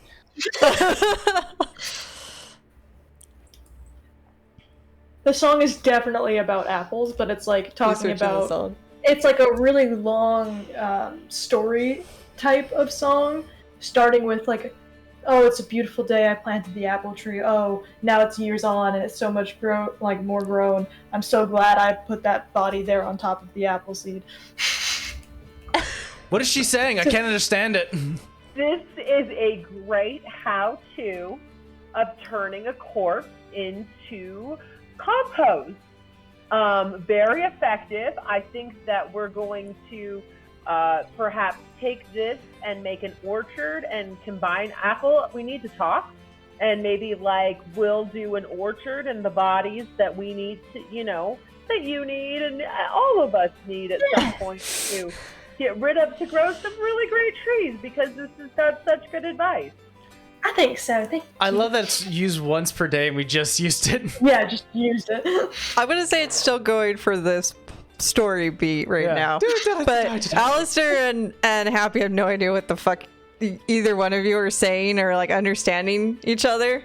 They just know, like, it's got a good beat, whatever they're doing. Cheery, super uplifting. She's got a big smile on her face. We know a talking jiggle. about like bugs crawling in and out of the corpse. It's got a good beat. It's got a real good beat to it. I don't know what they say. I'm an overweight short man, so everything's jiggling. In a priest uniform, nonetheless. I'm gonna say that you're jigging through, like, doing a jig through the trees, and it's getting, like, pretty thick. And I'm gonna move you guys here. So you're all about right here, going through this area. And being that you still have the hat on, you start to hear somebody, like, crying, O'Malley. But, like, the language that they're talking is, like, in Sylvan. But, like, it's very low, so you're not really like, you know what language it is, but you're not really understanding, like, the words they're saying. I'll look at Apple and be like, just a second, shh. And I'm still jigging, and I'm starting to, got the rings of sweat starting. And I'm gonna listen very closely, or as closely I can, over my heavy breathing and jigging. You just hear tears, a woman crying. Sounds like the tears are dropping into water. Like, you haven't seen this edge yet, but right. It just sounds like water droplets and like somebody crying. Somebody is crying. Guys, there's a woman sobbing her true love soul into a pool of water of great romance and screaming out our epic St. Patty's name in anguish and torment of a lost soul. I think, truthfully, we have found the maiden in which our leader has bestowed his heart. The rest of you can give me a insight and a perception check. Insight is to believe O'Malley. Choose to see if you hear the same I need to thing. go to his sermons. Insight was a 6. You believe O'Malley's got the right gist of everything that you just heard. And then perception is a 19. Okay, you also start hearing the crying in the distance. Insight is a 2. You also believe everything that's being Perception's a told. 19. Also hear the crying. And Alistair? I got a 21 insight and a 7 perception. You believe the part about there's a mating crying, but the rest of that sounds like pure horseshit to you, and you're just like, I don't. Right. I think you have some merit to that, but the rest of that, I don't know. I'm going to point at Father O'Malley and say, you're drunk, but this sounds like our target. And I start walking forward with my shield held out towards the sound of crying that I believe to be ahead of us. Okay. I'm still jigging with my hat on. Another question for the DM. Sure. With the description I was given of this maiden, is she a dryad? No, she's not a dryad. Would I know what she is? She's also Fae, but she's mixed with something else that you're not familiar with. Okay. But she would probably look... she would just probably look like she comes from the Feywild. I don't want to say dryad because I don't feel like she looks like that. But very much like a Fey-like being, like kind of more like a nymph or like a fairy, but like bigger in height. Like a regular average height. And would it be safe to assume that she like functions similar to like a Fae in terms of behavior? I would say when you get there, when you first see her, you can gauge for yourself. Okay. Without giving too much away. We're on the map. Move forward. Yeah, we're on the map. Do we stop if we see anything? You just hear everything right now, and you're very much still in like the thick of these trees, so you don't see her yet. You just hear her. Okay. Well, maybe we can. Maybe let's approach stealthily then. Yeah. I'm gonna say that she's probably at least aware of one of you because one of you was jigging and yelling about. Well, maybe we're gone now. Let's see if we can. Yeah, so I'm going to actually stop jigging, and I'm going to tell my compatriots in a hushed voice. All right. I am very obviously here because, well, I'm breathing like a horse. So I'm going to move forward, singing and jigging my song. And you guys can all sneak up while I'm being distracting. And I'm going to try and woo this lady with my hat and see how that goes. You're not doing stealth, right? I'm not going to stealth, but I'm going to try and give them the opportunity by being a distraction. Okay. Do we have an idea where this crying is actually happening from? You heard water. I will say that you can do a survival check, Happy, and like try and smell her out. Like try to smell where the body of water is. I would also like to try to track her down. Okay. Yeah. Also do it. Either survival or nature for you, Apple.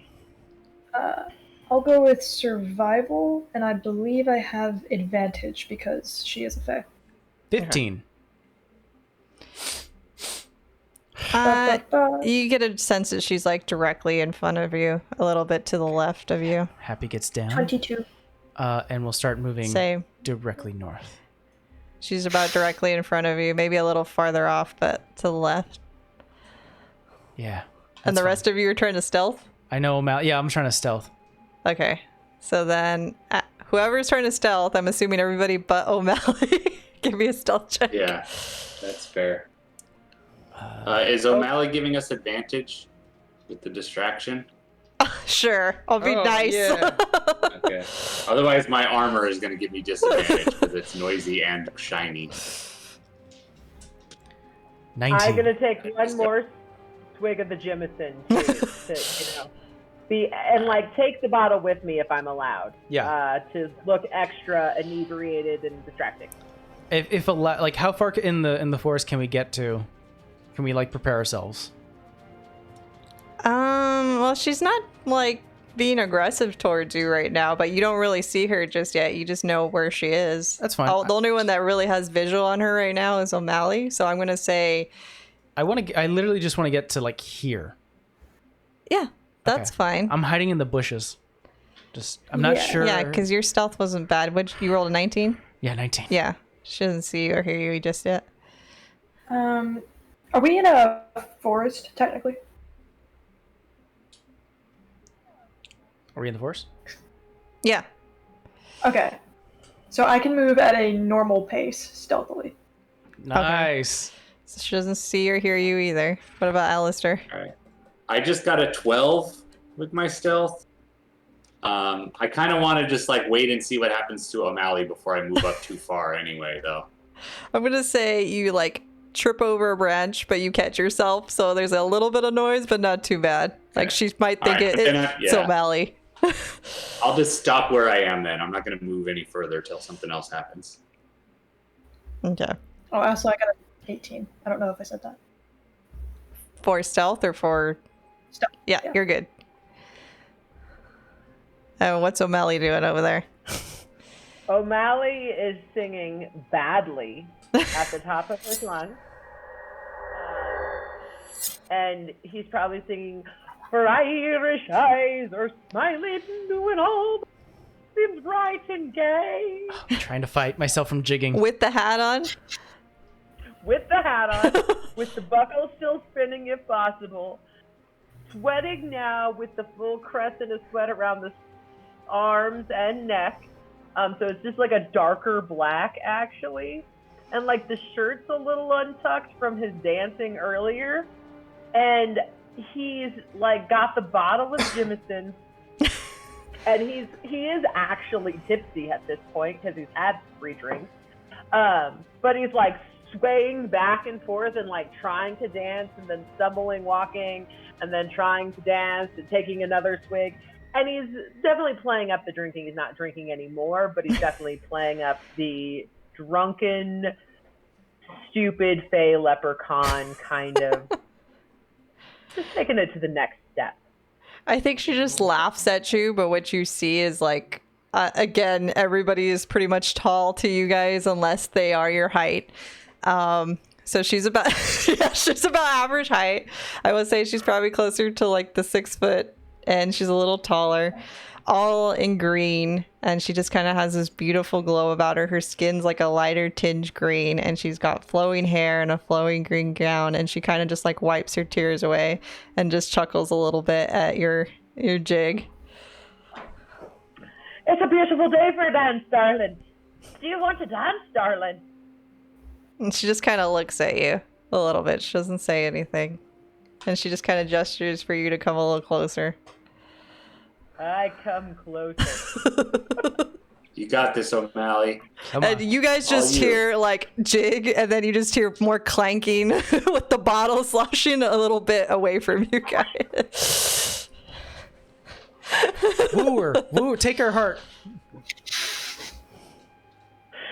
Is this close enough? I fear you're such a pretty lass and I'm such an ugly old man. But, you know, I don't want you thinking too ill of me too fast. So let me stand over here, you know, in the shade where you can't quite see my snuggleton, and tell you a tale, because that's what I'm best at. I'm going to say you notice that while, for the sake of the map, everything's all one tone of like darkness, you notice it's a little brighter where she's standing, but it's very much dark around her. Like it seems like nightfall hit this patch of grass faster than everything else. Nice. I'm probably gonna like, you know how, especially people who are drinking like stop and stare at something for a while, like longer than they mean to. I kind of do that thing where I'm like lost in thought. Just... And you guys hear silence from O'Malley for about like a few seconds. Darling, you seem to be crying. The light in the Feywild is being dimmed by her sadness. Tell Father O'Malley your woes. You've come a long way. I don't get many visitors anymore. Did I come that far? This drink must be better than I thought. I found this bottle. I was partying with some other men of the cloth, you might say, and it was a wild party.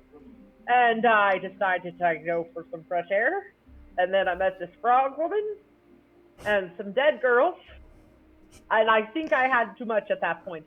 But then I found me a hat. And the hat, it made me dance. So how far have I come? Most would say too far if you're seeing me. But you're so lovely. Why wouldn't I want to see you? Does O'Malley have anything that would symbolize the guild on him? You know, not outright. Like, at most, it would be like a tiny shamrock, like, on the pocket, like, you know, the alligator on the polo shirt kind of thing. That would be the most. Okay. Nothing too outright. She's gonna see if she notices or not. It's the little horse rider on the polo shirt. She does notice, because that was a 19 plus 8. Uh-oh. We're made. Yep. And she kind of tilts her head at you, and her eyes splash green. I'm assuming he sent you for something.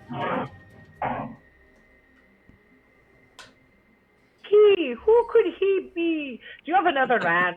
I was hoping that you and I could go on a date. The last one told me no. And that's fine. They explained to me that I shouldn't pursue, I should work on a fine young lass, that I should work on myself. And I should be more like an apple. So I was hoping you would see all of this work I've been doing for the last, 20 minutes. And would consider me for a date, because Saint Patty did say that you would date a leprechaun. Oh. And so, you know, I thought I'd try. Her eyes widened a little bit when you mentioned St. Patrick. Oh, shite. I didn't think he employed a priest, at least not a very holy one by the looks of it. Oh, darling. there are different ways to be holy. If you put a stake through somebody enough times, they end up holy. So, you know. What's he told you about me? That he broke your heart. And I'm piteous, so I thought I might have a chance. I look to Apple, who's like right next to me, and I go, what is he doing? What is he doing? Yeah, you could try and make a perception check because you, What the hell's you going two are on? like closer to the edge. She's talking about everything. I can hear her.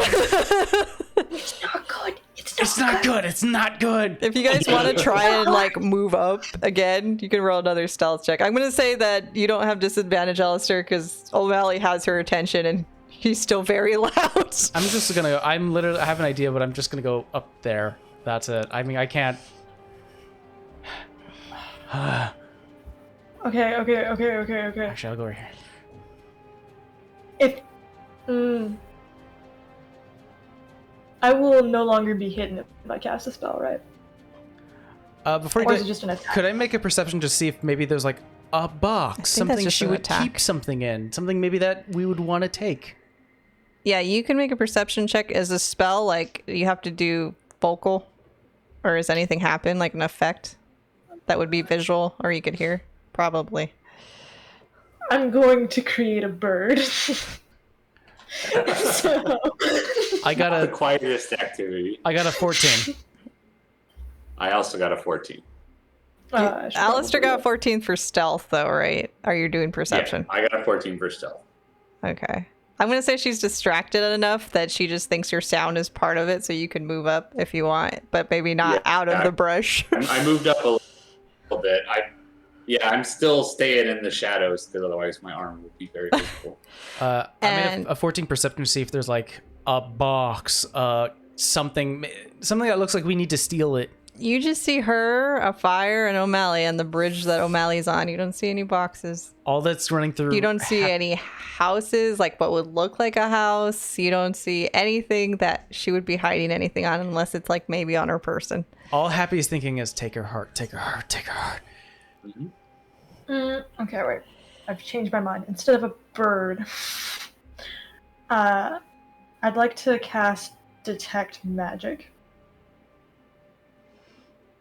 which has a 30-foot range. Is there anything hidden that starts glowing? 30 foot Yeah. Oop, didn't need to do that. from Yeah. you. So, like, it just barely reaches the Yeah, island, it's I like think. it's like here. Yeah. You see her and whatever O'Malley has on him. You don't see anything that would catch your attention in a 30-foot range. Can I see Alistair at this point? You're like in a tree and he's in another tree, so I would say make a perception check. Yeah, probably not easily. Yeah. I got a 5. Yeah, you don't see him. Damn, where's Alistair? I'm gonna hold an action. If anything looks bad, I'm gonna put a hand in my bag, and I just feel something squishy and gross, and it's basically like haggis.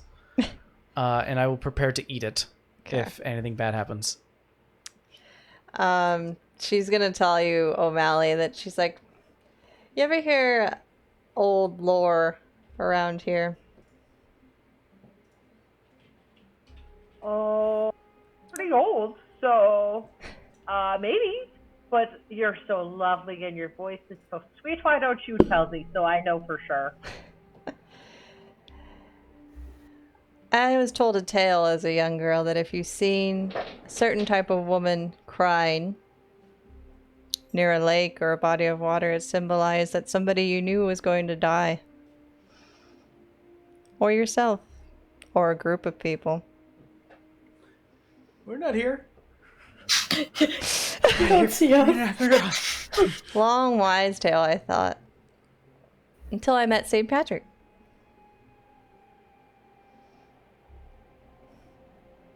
Are you saying that pretty women crying are dangerous? Or are you saying that pretty women crying are a sign of danger? See, they're normally not pretty when you see them. I left that part out. Oh, I added it because all women are pretty. So, not to be trusted, but pretty. There's correlation there. And you're gonna start seeing her kind of like her limbs begin to like loosen up a little bit, like her hands from where she was. And she has that staff, but she's kind of letting go of it, and her hands kind of start twisting. Bad vibes, bad vibes. Oh, that's bad. That's bad. Maybe you're not the woman, and I start like edging back. You're not pretty. You're not pretty. Let me, one sec. And she's gonna kind of turn. Oops, hold on. I removed her. That's okay. We won. Yeah. Wait, where's the heart?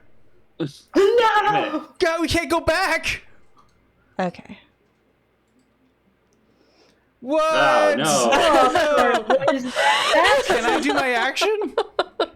Yeah, how do you think you had held? I start to So eat. she goes from like this beautiful fae-like creature, and she starts turning, and her mouth jaw just hangs at you, and she just grows in size and is very thin and loses any kind of voluptuous form she had. I start to eat haggis really quickly. Like in my bag, it's just like nothing but handfuls of it, and a bunch of clovers shoot out. And I cast Bless on O'Malley, Apple, and myself. Okay. Awesome. And I go, with the magic of St. Patrick!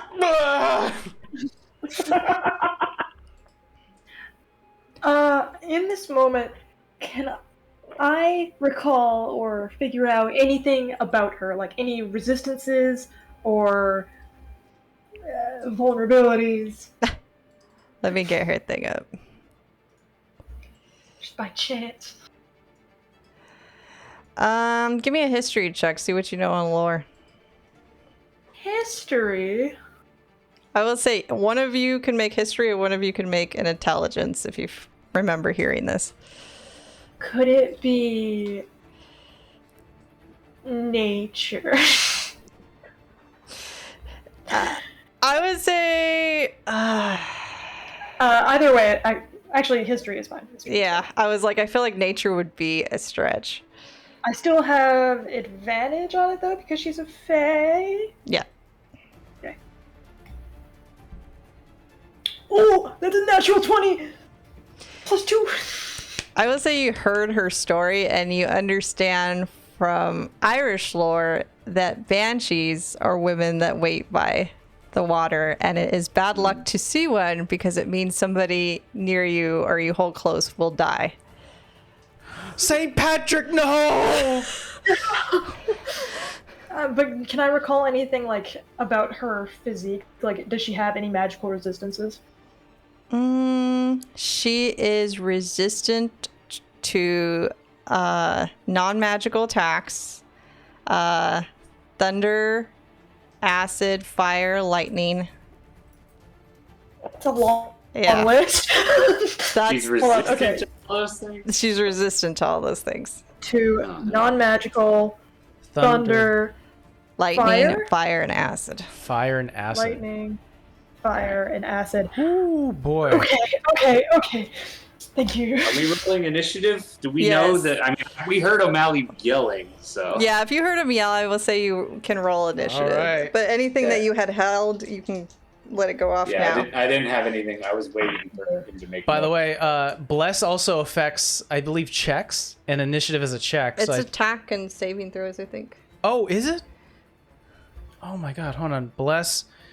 You're right. Attack rolls. So you guys will have a D4 to attacks and saving throws. Okay. We may go over just a little bit, but not 8 hours, I swear. Okay. So just FYI. 18. Okay, so we'll do Happy got an 18. I got a 10. Apple got a 10. Alistair or O'Malley? I got another 7. 7. 5. Oh. O'Malley's the closest. Uh-oh. I would like to use a luck to re-roll. Go ahead. Yeah, because I want to do something. 7. No. Well, it's better than a 5, so who has the better dex between you and Alistair? I have a My +2. dex is 2 as well. Rolls these. You can go first. Okay. Thank you. You need to go first and get away. But, Yeah. but Okay, I'll just put you at like 1 higher so I know. And I don't know why the big baddie keeps getting to roll first, but she does. Uh-oh. She beat you by 1, Happy. Oh, no! Well, technically, initiative you can use. Oh, wait. No, we talked about this. No, it's not checks. It's not checks. It's just attacks. And Attacks and saving throws. yeah. Yep. All right. Let me see her movement. Is she gonna come towards you or not? And you just screamed the last thing you told her, right? Yeah, no, I was like, you're not pretty! What's more charming than screaming at a woman that she's not pretty? You're not pretty! You're not pretty! She's gonna move a little forward, but not too much. And let's see here. What can she do?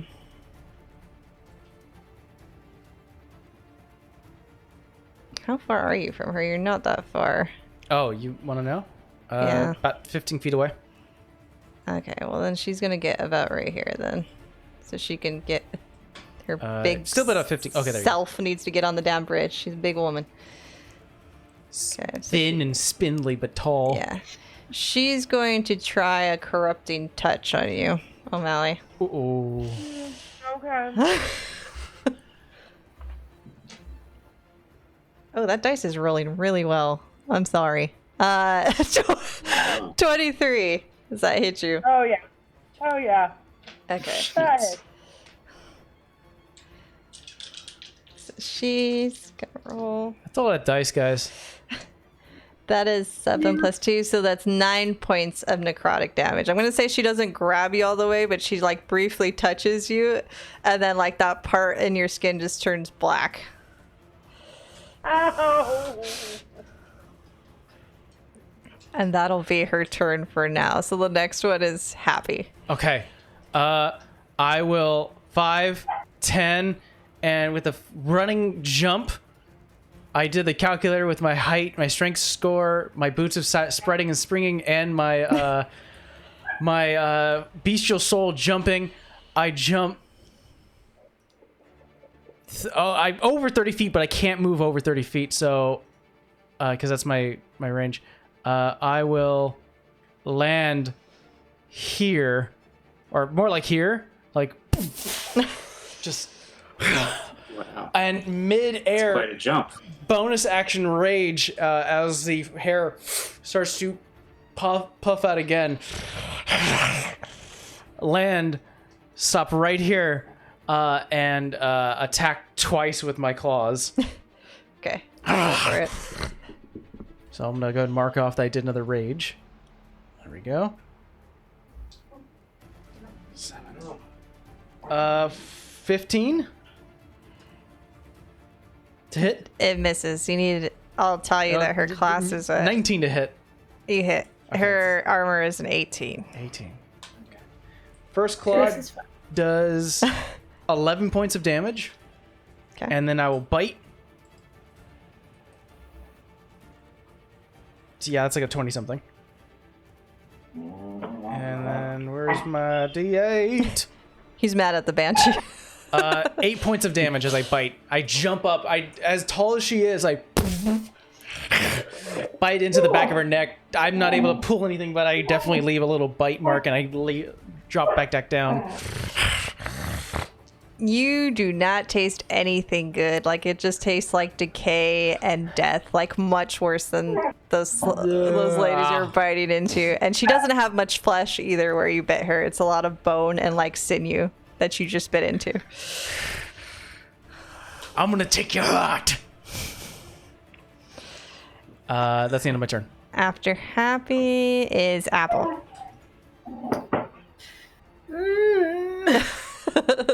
This is tough. Okay.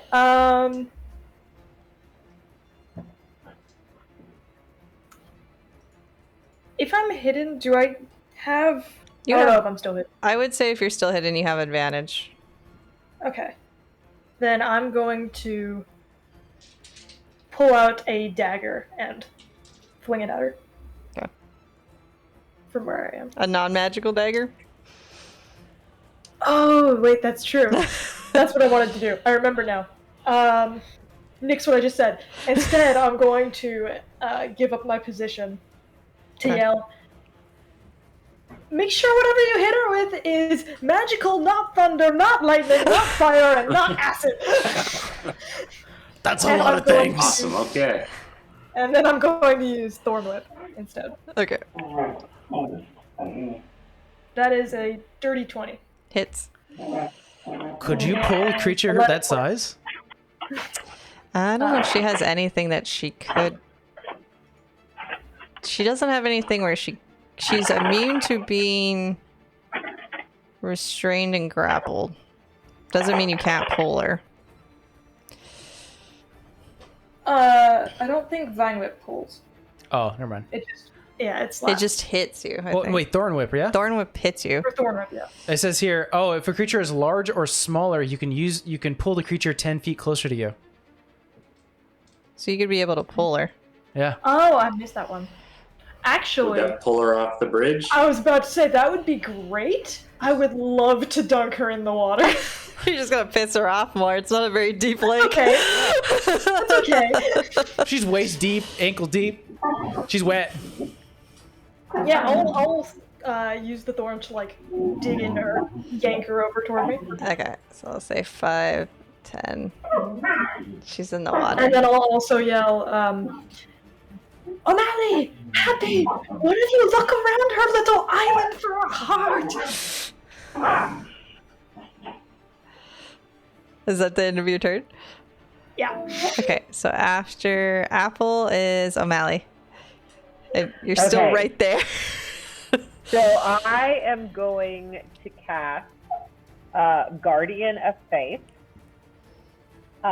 It is a large sexual guardian that's going to take the shape of Saint Patty himself. Oh, that's gonna take a while. And it's going to occupy a space. I'm actually going to put it... Oof. You want to actually Is it pull fine? St. Patrick? Yeah, that's what I'm Yeah. trying to find. Here. Yes. Go ahead and pull him. Let's put him... Here, I'll make him smaller because he has to be. Yeah. Yeah, right there. So, like, on the bridge. So, we're all fine if we cross the bridge back to her island, but she has, yeah. Okay. So that's going to be my action.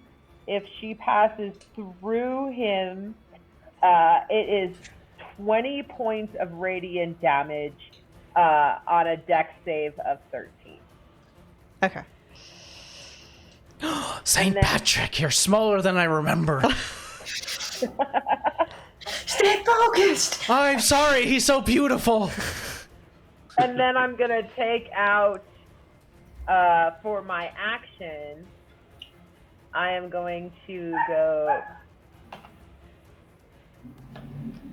25 that way for movement, and then You're moving out of her range, though, so she's going to get an opportunity attack because you're right next to her. yeah, I'll take it. Okay, I'll roll the non-rolling natural 20 dice. Oh, okay. Hold I'll on, let take me it. look at her stats for her hit. One sec. I am blind. Okay. Yeah, I don't think that's gonna hit you. That's a 10. No, it doesn't. So I duck and keep moving over here. And then I'm gonna. She goes over your head with the swipe. You're too short.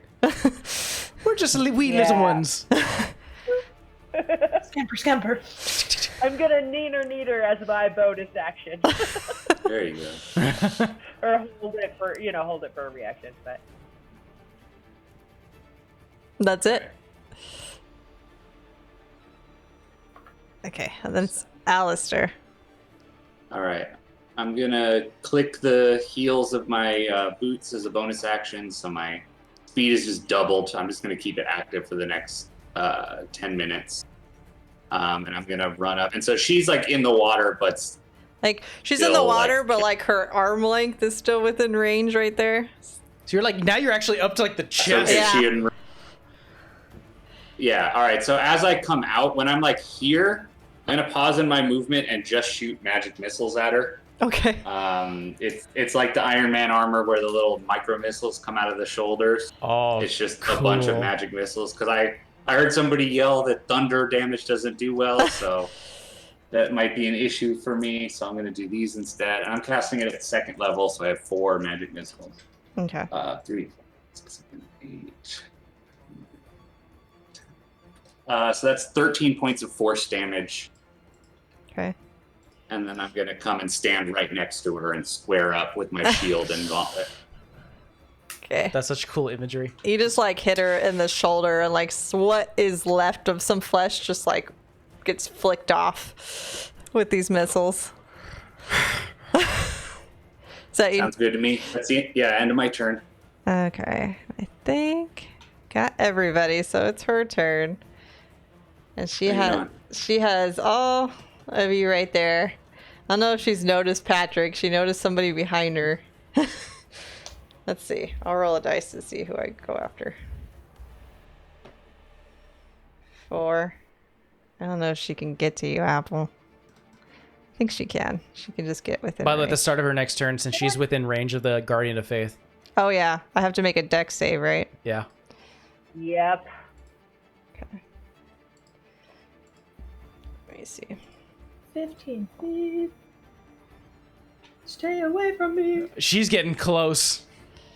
She needs to go. Is I she don't- moving out of my range? Yeah, she is. Well, Oh, no. no, not yet. She's just Okay. she's still in range with you. That is an 8, so she fails. 20 points. So she takes 20 points of radiant damage. Okay. And the Guardian stays up until it's dealt 60. So it's either 3 full hits or you get half damage if you do the dex save. Where do you think he hits her, or where do you want him to hit her? Being that I this is St. feel- Patrick. I feel like that like it's one of those things where he reaches out and like punches her just kind of like an automatic, very like just like the Acolyte's very like Ken doll. It's like almost very like the punching machines where you punch to each other's head till the one pops. So he just goes. I'm gonna say you crack her shoulder, but Oh. it like contorts back when you do it. It's just a little crooked now that she took 20 points of damage because it was a pretty good hit. Okay. Okay, so I got that out of it. I think you're barely within range. Apple. Make a wisdom save for me. Is it against magic? Technically, Or yeah. against being charmed or frightened? You're not going to be charmed or frightened. Oh, wait. It would be frightened. Sorry, I'm reading the whole thing. It's a whole paragraph. I have advantage on that then. Okay. Hey. Let's see. 19. You succeed. Yeah. So let me see if Let's anything go! else. Scary lady. Scary, scary. Okay, so you're actually immune. If you save, you're immune to what's called her horrifying visage. So if it's tried again, you won't have to roll to save again. Cool. You don't have to worry about that anymore. You know, you should really go hang out with Bath. She really hates ugly, or loves ugly, and yeah, you're beautiful to her. I think you could really hit it off. Wine night, brunch. Yeah, just something gentle. She just tilts her head at you, like insulted a little, because she knows what you mean. All right, Happy, your turn. 3 more hits. Claw. Dirty 20. Hits. Another claw. 18 plus 7 is 25? Yes. Sure. And then I'm gonna bite her. 19 plus 7. Hits. All 3 hit.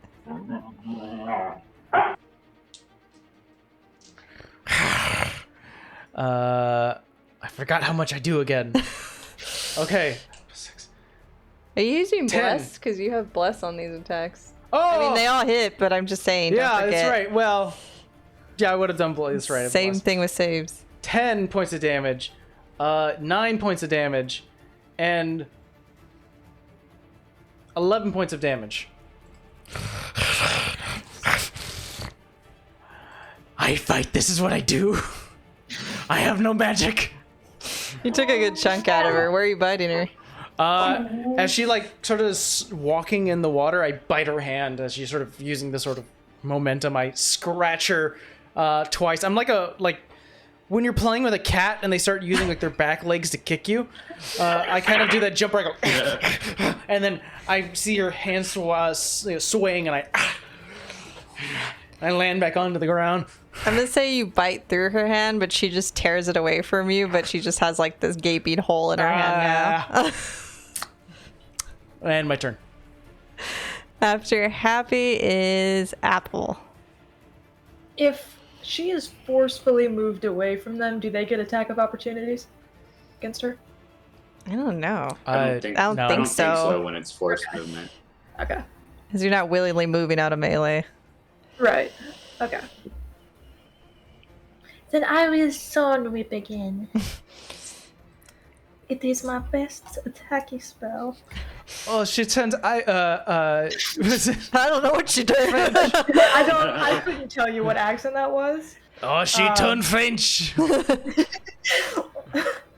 I got a 24. I use Thorn Whip. Splash for some water hits.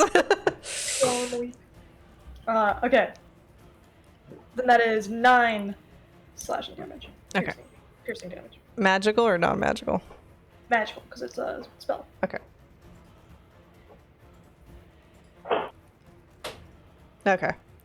And then I'm gonna go over here. Is that the same range? I'm gonna just take a step back. No, she's not gonna be able to hit you right there. I mean, unless she moves up. Cool. Stay where you are. You don't have to come closer to me. I like you better at a distance. Alright, is that your turn? Yep. Okay. O'Malley, you're up. Okay, so O'Malley's going to cast Spiritual Weapon at the 3rd level. And then, as bonus action, take a swing with it. Let's go ahead and put that acolyte back in. Yes, please. 14 to hit. 14 misses. AC's 18. Oh, are you adding bless? Oh, bless. Oh, bless is a D4, right? Yeah. Oh no. We've talked about this before. yeah, spiritual weapons doesn't are get not it. your attacks technically. Damn. I tried. Ah, fair enough. Yeah. So it stays at 14. It missed. The acolyte just dunks in the water next to her. He's trying to baptize himself. It's a cleansing. Yeah, exactly. Cleanse the water. That is my turn. Okay, after O'Malley's Alistair. All right, she's still in melee range with me. Yes. Yeah, then I'm gonna try to punch her twice with the gauntlets, even though I know it'll only do half damage. Okay. Okay, so first one is an 11, that'll miss. Second one is a 9, that'll also miss. Those also have bless though, right? I couldn't get No, Alistair. I I didn't couldn't get blessed. Alistair. Yeah. Damn. He was too Couldn't far. Yeah. see me. Both Or I couldn't those see him miss. either. I'm gonna say that she's aware that you guys are after her, and after getting a chunk out of her hand, she just kind of like moves adjacent from you a little bit with her long spindly form. Yeah, that's gonna be it for me. Just 2 swings and misses. Okay. And top of the round, it's gonna be her turn. What does she want to do? All right. So, Alistair. That's a construct. A Happy. I want you to make a wisdom saving throw. Oh no. I'm not good at Can I those. see? Don't roll yet. Can I see that Happy's having to make a wisdom saving throw? Like I see something's happening to Happy. Enough to use a reaction is my question. I have the same question. I will say yes. You could probably see him wincing a little bit. All right, Happy. Flash of genius. I'm gonna add my intelligence modifier to your saving throw, so +3. +3 to whatever. I shout something helpful to whatever this is. Yes, I am excited to get back to St. Patrick. All right, so I literally just have a +3 now. This roll. I'm sorry. Well, you're blessed too. Oh, Blessed too. I don't know if this is gonna help, guys. So it's both Happy and Alistair that need a roll. Okay. Is it against fear? It's not against fear for this one. Okay. Then I got a 5. I got a 6. I rolled a 2, got a 1 in bless, and got a +3. Wow. Yep. Hey, Jesus. You're lucky I'm using the little version of this. She's going to use her wail. So she's going to like cry out. And since both of you failed, you're going to take 3d6 psychic damage. Okay. That's fine. 8. That's 11 points of psychic damage to you each. Got it. No problem. And she's not going to move. She was just going to scream because she's been getting attacked from all angles. And after Deidre is Happy. Does it look like she's moving towards someone? Or she's facing me and she was moving towards Apple, but she stopped once like Alistair and the St. Patrick started attacking her. Okay. She's kind of like turned and focused on you guys at the moment. Yeah, I don't really have a reason to do anything else except keep clawing her.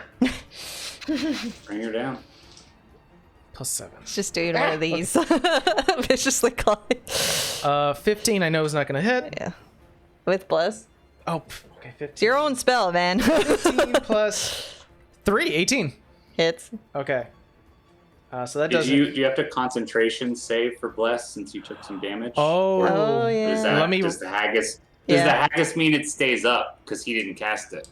I'm not sure how that works. I will say it stays up because it was a magical item that I made. Okay. All right, let me roll. So that was 18 for the first hit. Yeah. I will say if you go down, there is no more bless. Yeah, that makes sense. Also, it only lasts for a minute, so we've gone through like 3 rounds. So 9 plus 2 is 11 plus 7 is 18. Is this damage or to hit? Second hit. So second claw. Is 18. Okay, and now here comes... I'll bring out my hand axe. Oh no, that's not magical. What was the first one? I didn't hear you. So I got 18. 18, on the 18. One. Oh, 18 and 18? Yeah, for hits. And now I'll do a bite. No, that's not gonna hit. That's a natural 1. So I'll just do the 2 claws. I don't do critical fumbles, Nick. I guess we're fortunate. 15 points of damage altogether. Okay. Just... So she's starting not to look so great, but I'm going to say with the natural 1 that you got like a swoon of just like dirt back in your face when you tried to hit her since you're right there on the edge. I tried to bite her again and I just got... You just throw dirt in my mouth? Fuck you. Well, in my turn. Next is Apple. Would like to shout out as a free action, I need an apple! I need an apple! Doesn't have to be your action on the turn, but if you can roll one over towards me, that would be awesome. Oh, you mean like a real one? Okay. I always thought they were literally apples. No, they are. I thought maybe you were yelling my name. I was confused. No, like the golden delicious one. You told me. Did you name yourself Apple? I'll throw him an apple. Okay. It can land on the bridge near me. It doesn't need to. I don't need to catch it. Just near me. It's Yeah. fine. I'll give Thank you. apple. Of course. And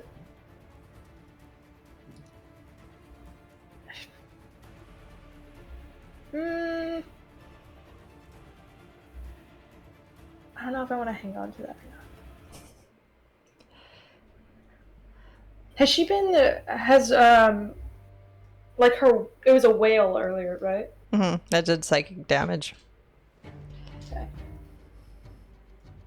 Apple's just going to put a finger to her lips. Shh. Oh. And she's going to cast silence on her. Oh my god! Okay. And that, I believe, is my turn. How big is the circle or the thing for silence? It is a 20-foot sphere. Holy shit! Yeah, that'll cover her. You just want to focus it on her, right? Because Alistair's right next to him. Okay. Yeah, just her. I don't want to be silent. Can you do a circle? You know, please? need him.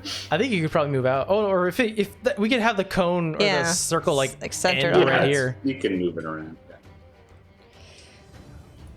Is that your turn, or are you gonna do a bonus Yep. action? Okay. I have no bonus action. Oh, That was the app. That was That the was apple. it. So. That was The apple. apple was me giving, or the bonus action was me giving the apple, and that's my turn. and O'Malley, you're up. Okay, I'm gonna run forward and say, "For Saint Patty!" And I'm going to cast Inflict Wounds at level 3. Oh, jeez. Good stuff. Doesn't hit, but I'm gonna use another luck.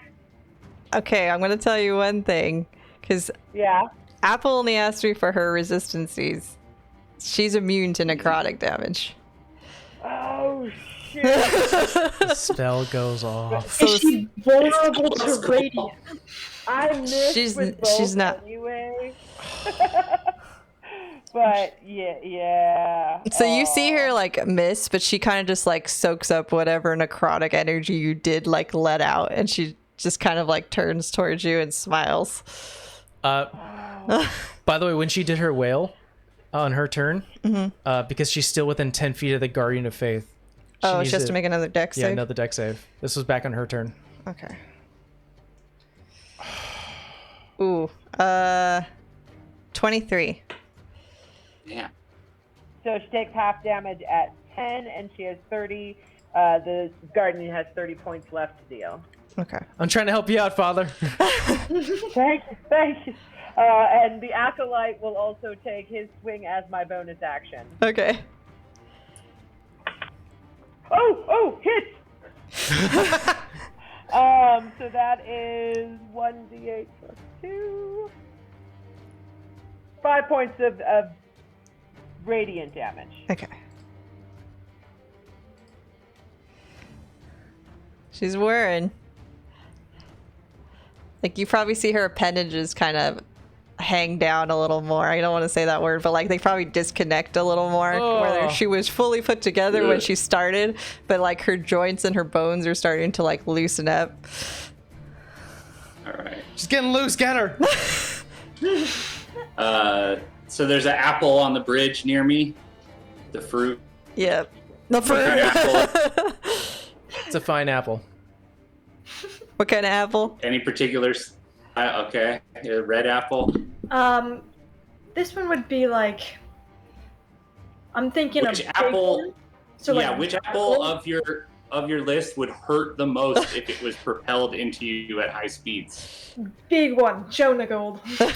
Okay, Jonah Gold apple. All right, I'm gonna cast catapult on the Jonah Gold apple and fire it into the banshee at high speed from like 5 feet away. Yeah. So she needs to make a dex saving throw. She's a make a dex save. Okay. Yeah. Yeet. Ooh. The apple. Natural 20 plus 4. Oh, come on. It's always on Alistair. And it was a different dice this time. God. All right, it goes flying 90 feet past her into the woods and like lodges into a tree. I'm going to use my bonus action defensive field and give myself 7 temporary hit points, but that's my turn. Okay. So we're back to her turn now. Yeah, she's silenced. She's silenced, so she can't do whale. Is she taking spiritual guardian? Oh yeah, on her damage again? deck save. Oh yeah. 17 plus 4, so 21. All right. So she takes another 10 points of damage. Yes. Go. We're down go. to 20. I'm gonna laugh because I'm gonna surprise this does it. How does your spiritual weapon kill her? What? On your Yes! spiritual weapon, your guardian of faith. St. Patrick does St. it. Patrick kills her. St. Patrick's going to take her out. He does his like very punchy like, but like when he hits and it kills her, he gets two like the love hearts on his eyes, and like when like he radiates like like the nickel games do when they win, like where it's like you win and like the like metal flaps come out in celebration. So it definitely has that nickel thing look where it's ding. Fantastic. So she's gonna like burst into, I'm gonna just say rainbows because you guys are all fae and leprechauns, and I'm gonna remove her. But at the end, that's not her true vestige. Her true form is what you've seen before. It's just because the promise she made to St. Patrick corrupted her when he broke it. So that's why she was transformed into this. So you kind of just see her like fade and she like lies there lifeless, but she's fully in her normal maiden form now. And like just lays there in the water. Apple will. Is there a visible magical heart object or anything like that? You have to make an investigation check. All right, I'm doing that. I'm investigating the body. I will I rolled a natural 20, so Oh! that's a 26 God investigation. Damn. Okay. So in the soggy water, you pull out from her robes, and it's like this little, it's a little scroll, and it's very, very corny but sweet. And it says, the embers of my heart will always burn for you. But the heart is not on her. Oh. A really funny thing is she still like active, alive, and whatever? No, she's gone. The Guardian of Faith does another 20 points of damage. She's just laying there. All right, so it just said the embers of my heart. Will always burn for you. All right, so yeah, Alistair reads it out loud and then like uses his 17 intelligence and then says, all right, let's go check the fire over here. It's going to be in the fire, I think. This is where it is. Go for it, middleman. Is it fire actually burning or? It's like magical fire, so you're gonna get scolded a little bit, but if you want to use something to try and reach in there. As I get damaged, I'll cast absorb elements on myself, so I'll absorb the fire damage into my armor. Nice. And I'm gonna root around with my gauntlets and look for a heart. Okay. You pull it out of like the center, and it's very much like your armor. It's made out of like what looks to be metal, like precious gold, and it's atomically like correct. It looks like a beating heart, and it's just pulsing, but it's not made out of flesh or blood. It's just like a solid gold heart. Damn. And you've retrieved All right. what your boss wants. Mission accomplished. Yeah.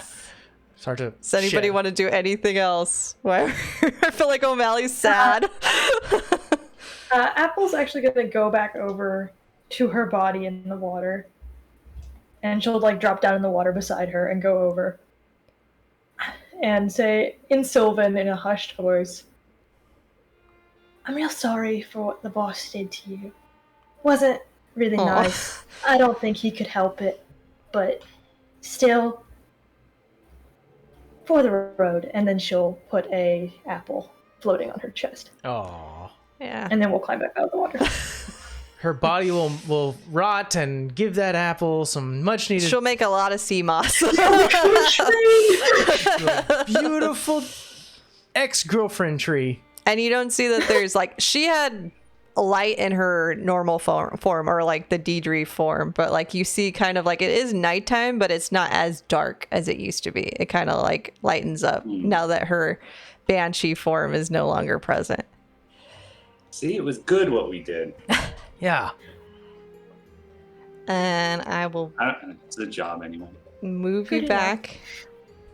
I will say retroactively you get moved Or yeah, fast forward. back here. Yeah. Fast forward you back to. Oh, Can you move St. Patrick back? I for will me, do Mike? that. Apologies. It's okay. Where's Apple all the way down there? Oh. So at the sight of you, he kind of claps his hands together and he's like, well, you're not dead, so I take it you got what I needed. Yeah, I think Alistair carried it and takes it and holds it out. We did. He takes it and gives it to Cathal to like put away. Well, love was really never my deal. I take it she's no more. Just like you She's said. an apple tree. Yeah. She's gonna be an apple tree. He just looks over at Apple like she was I made a beautiful pink lady. once. Thank you. Just watch the women you scorn, especially you, O'Malley. Oh, that's fair. Actually, because I have my 2 alkalites females, I need to practice talking to them. Oh, okay. That's what. I don't know if we really want to.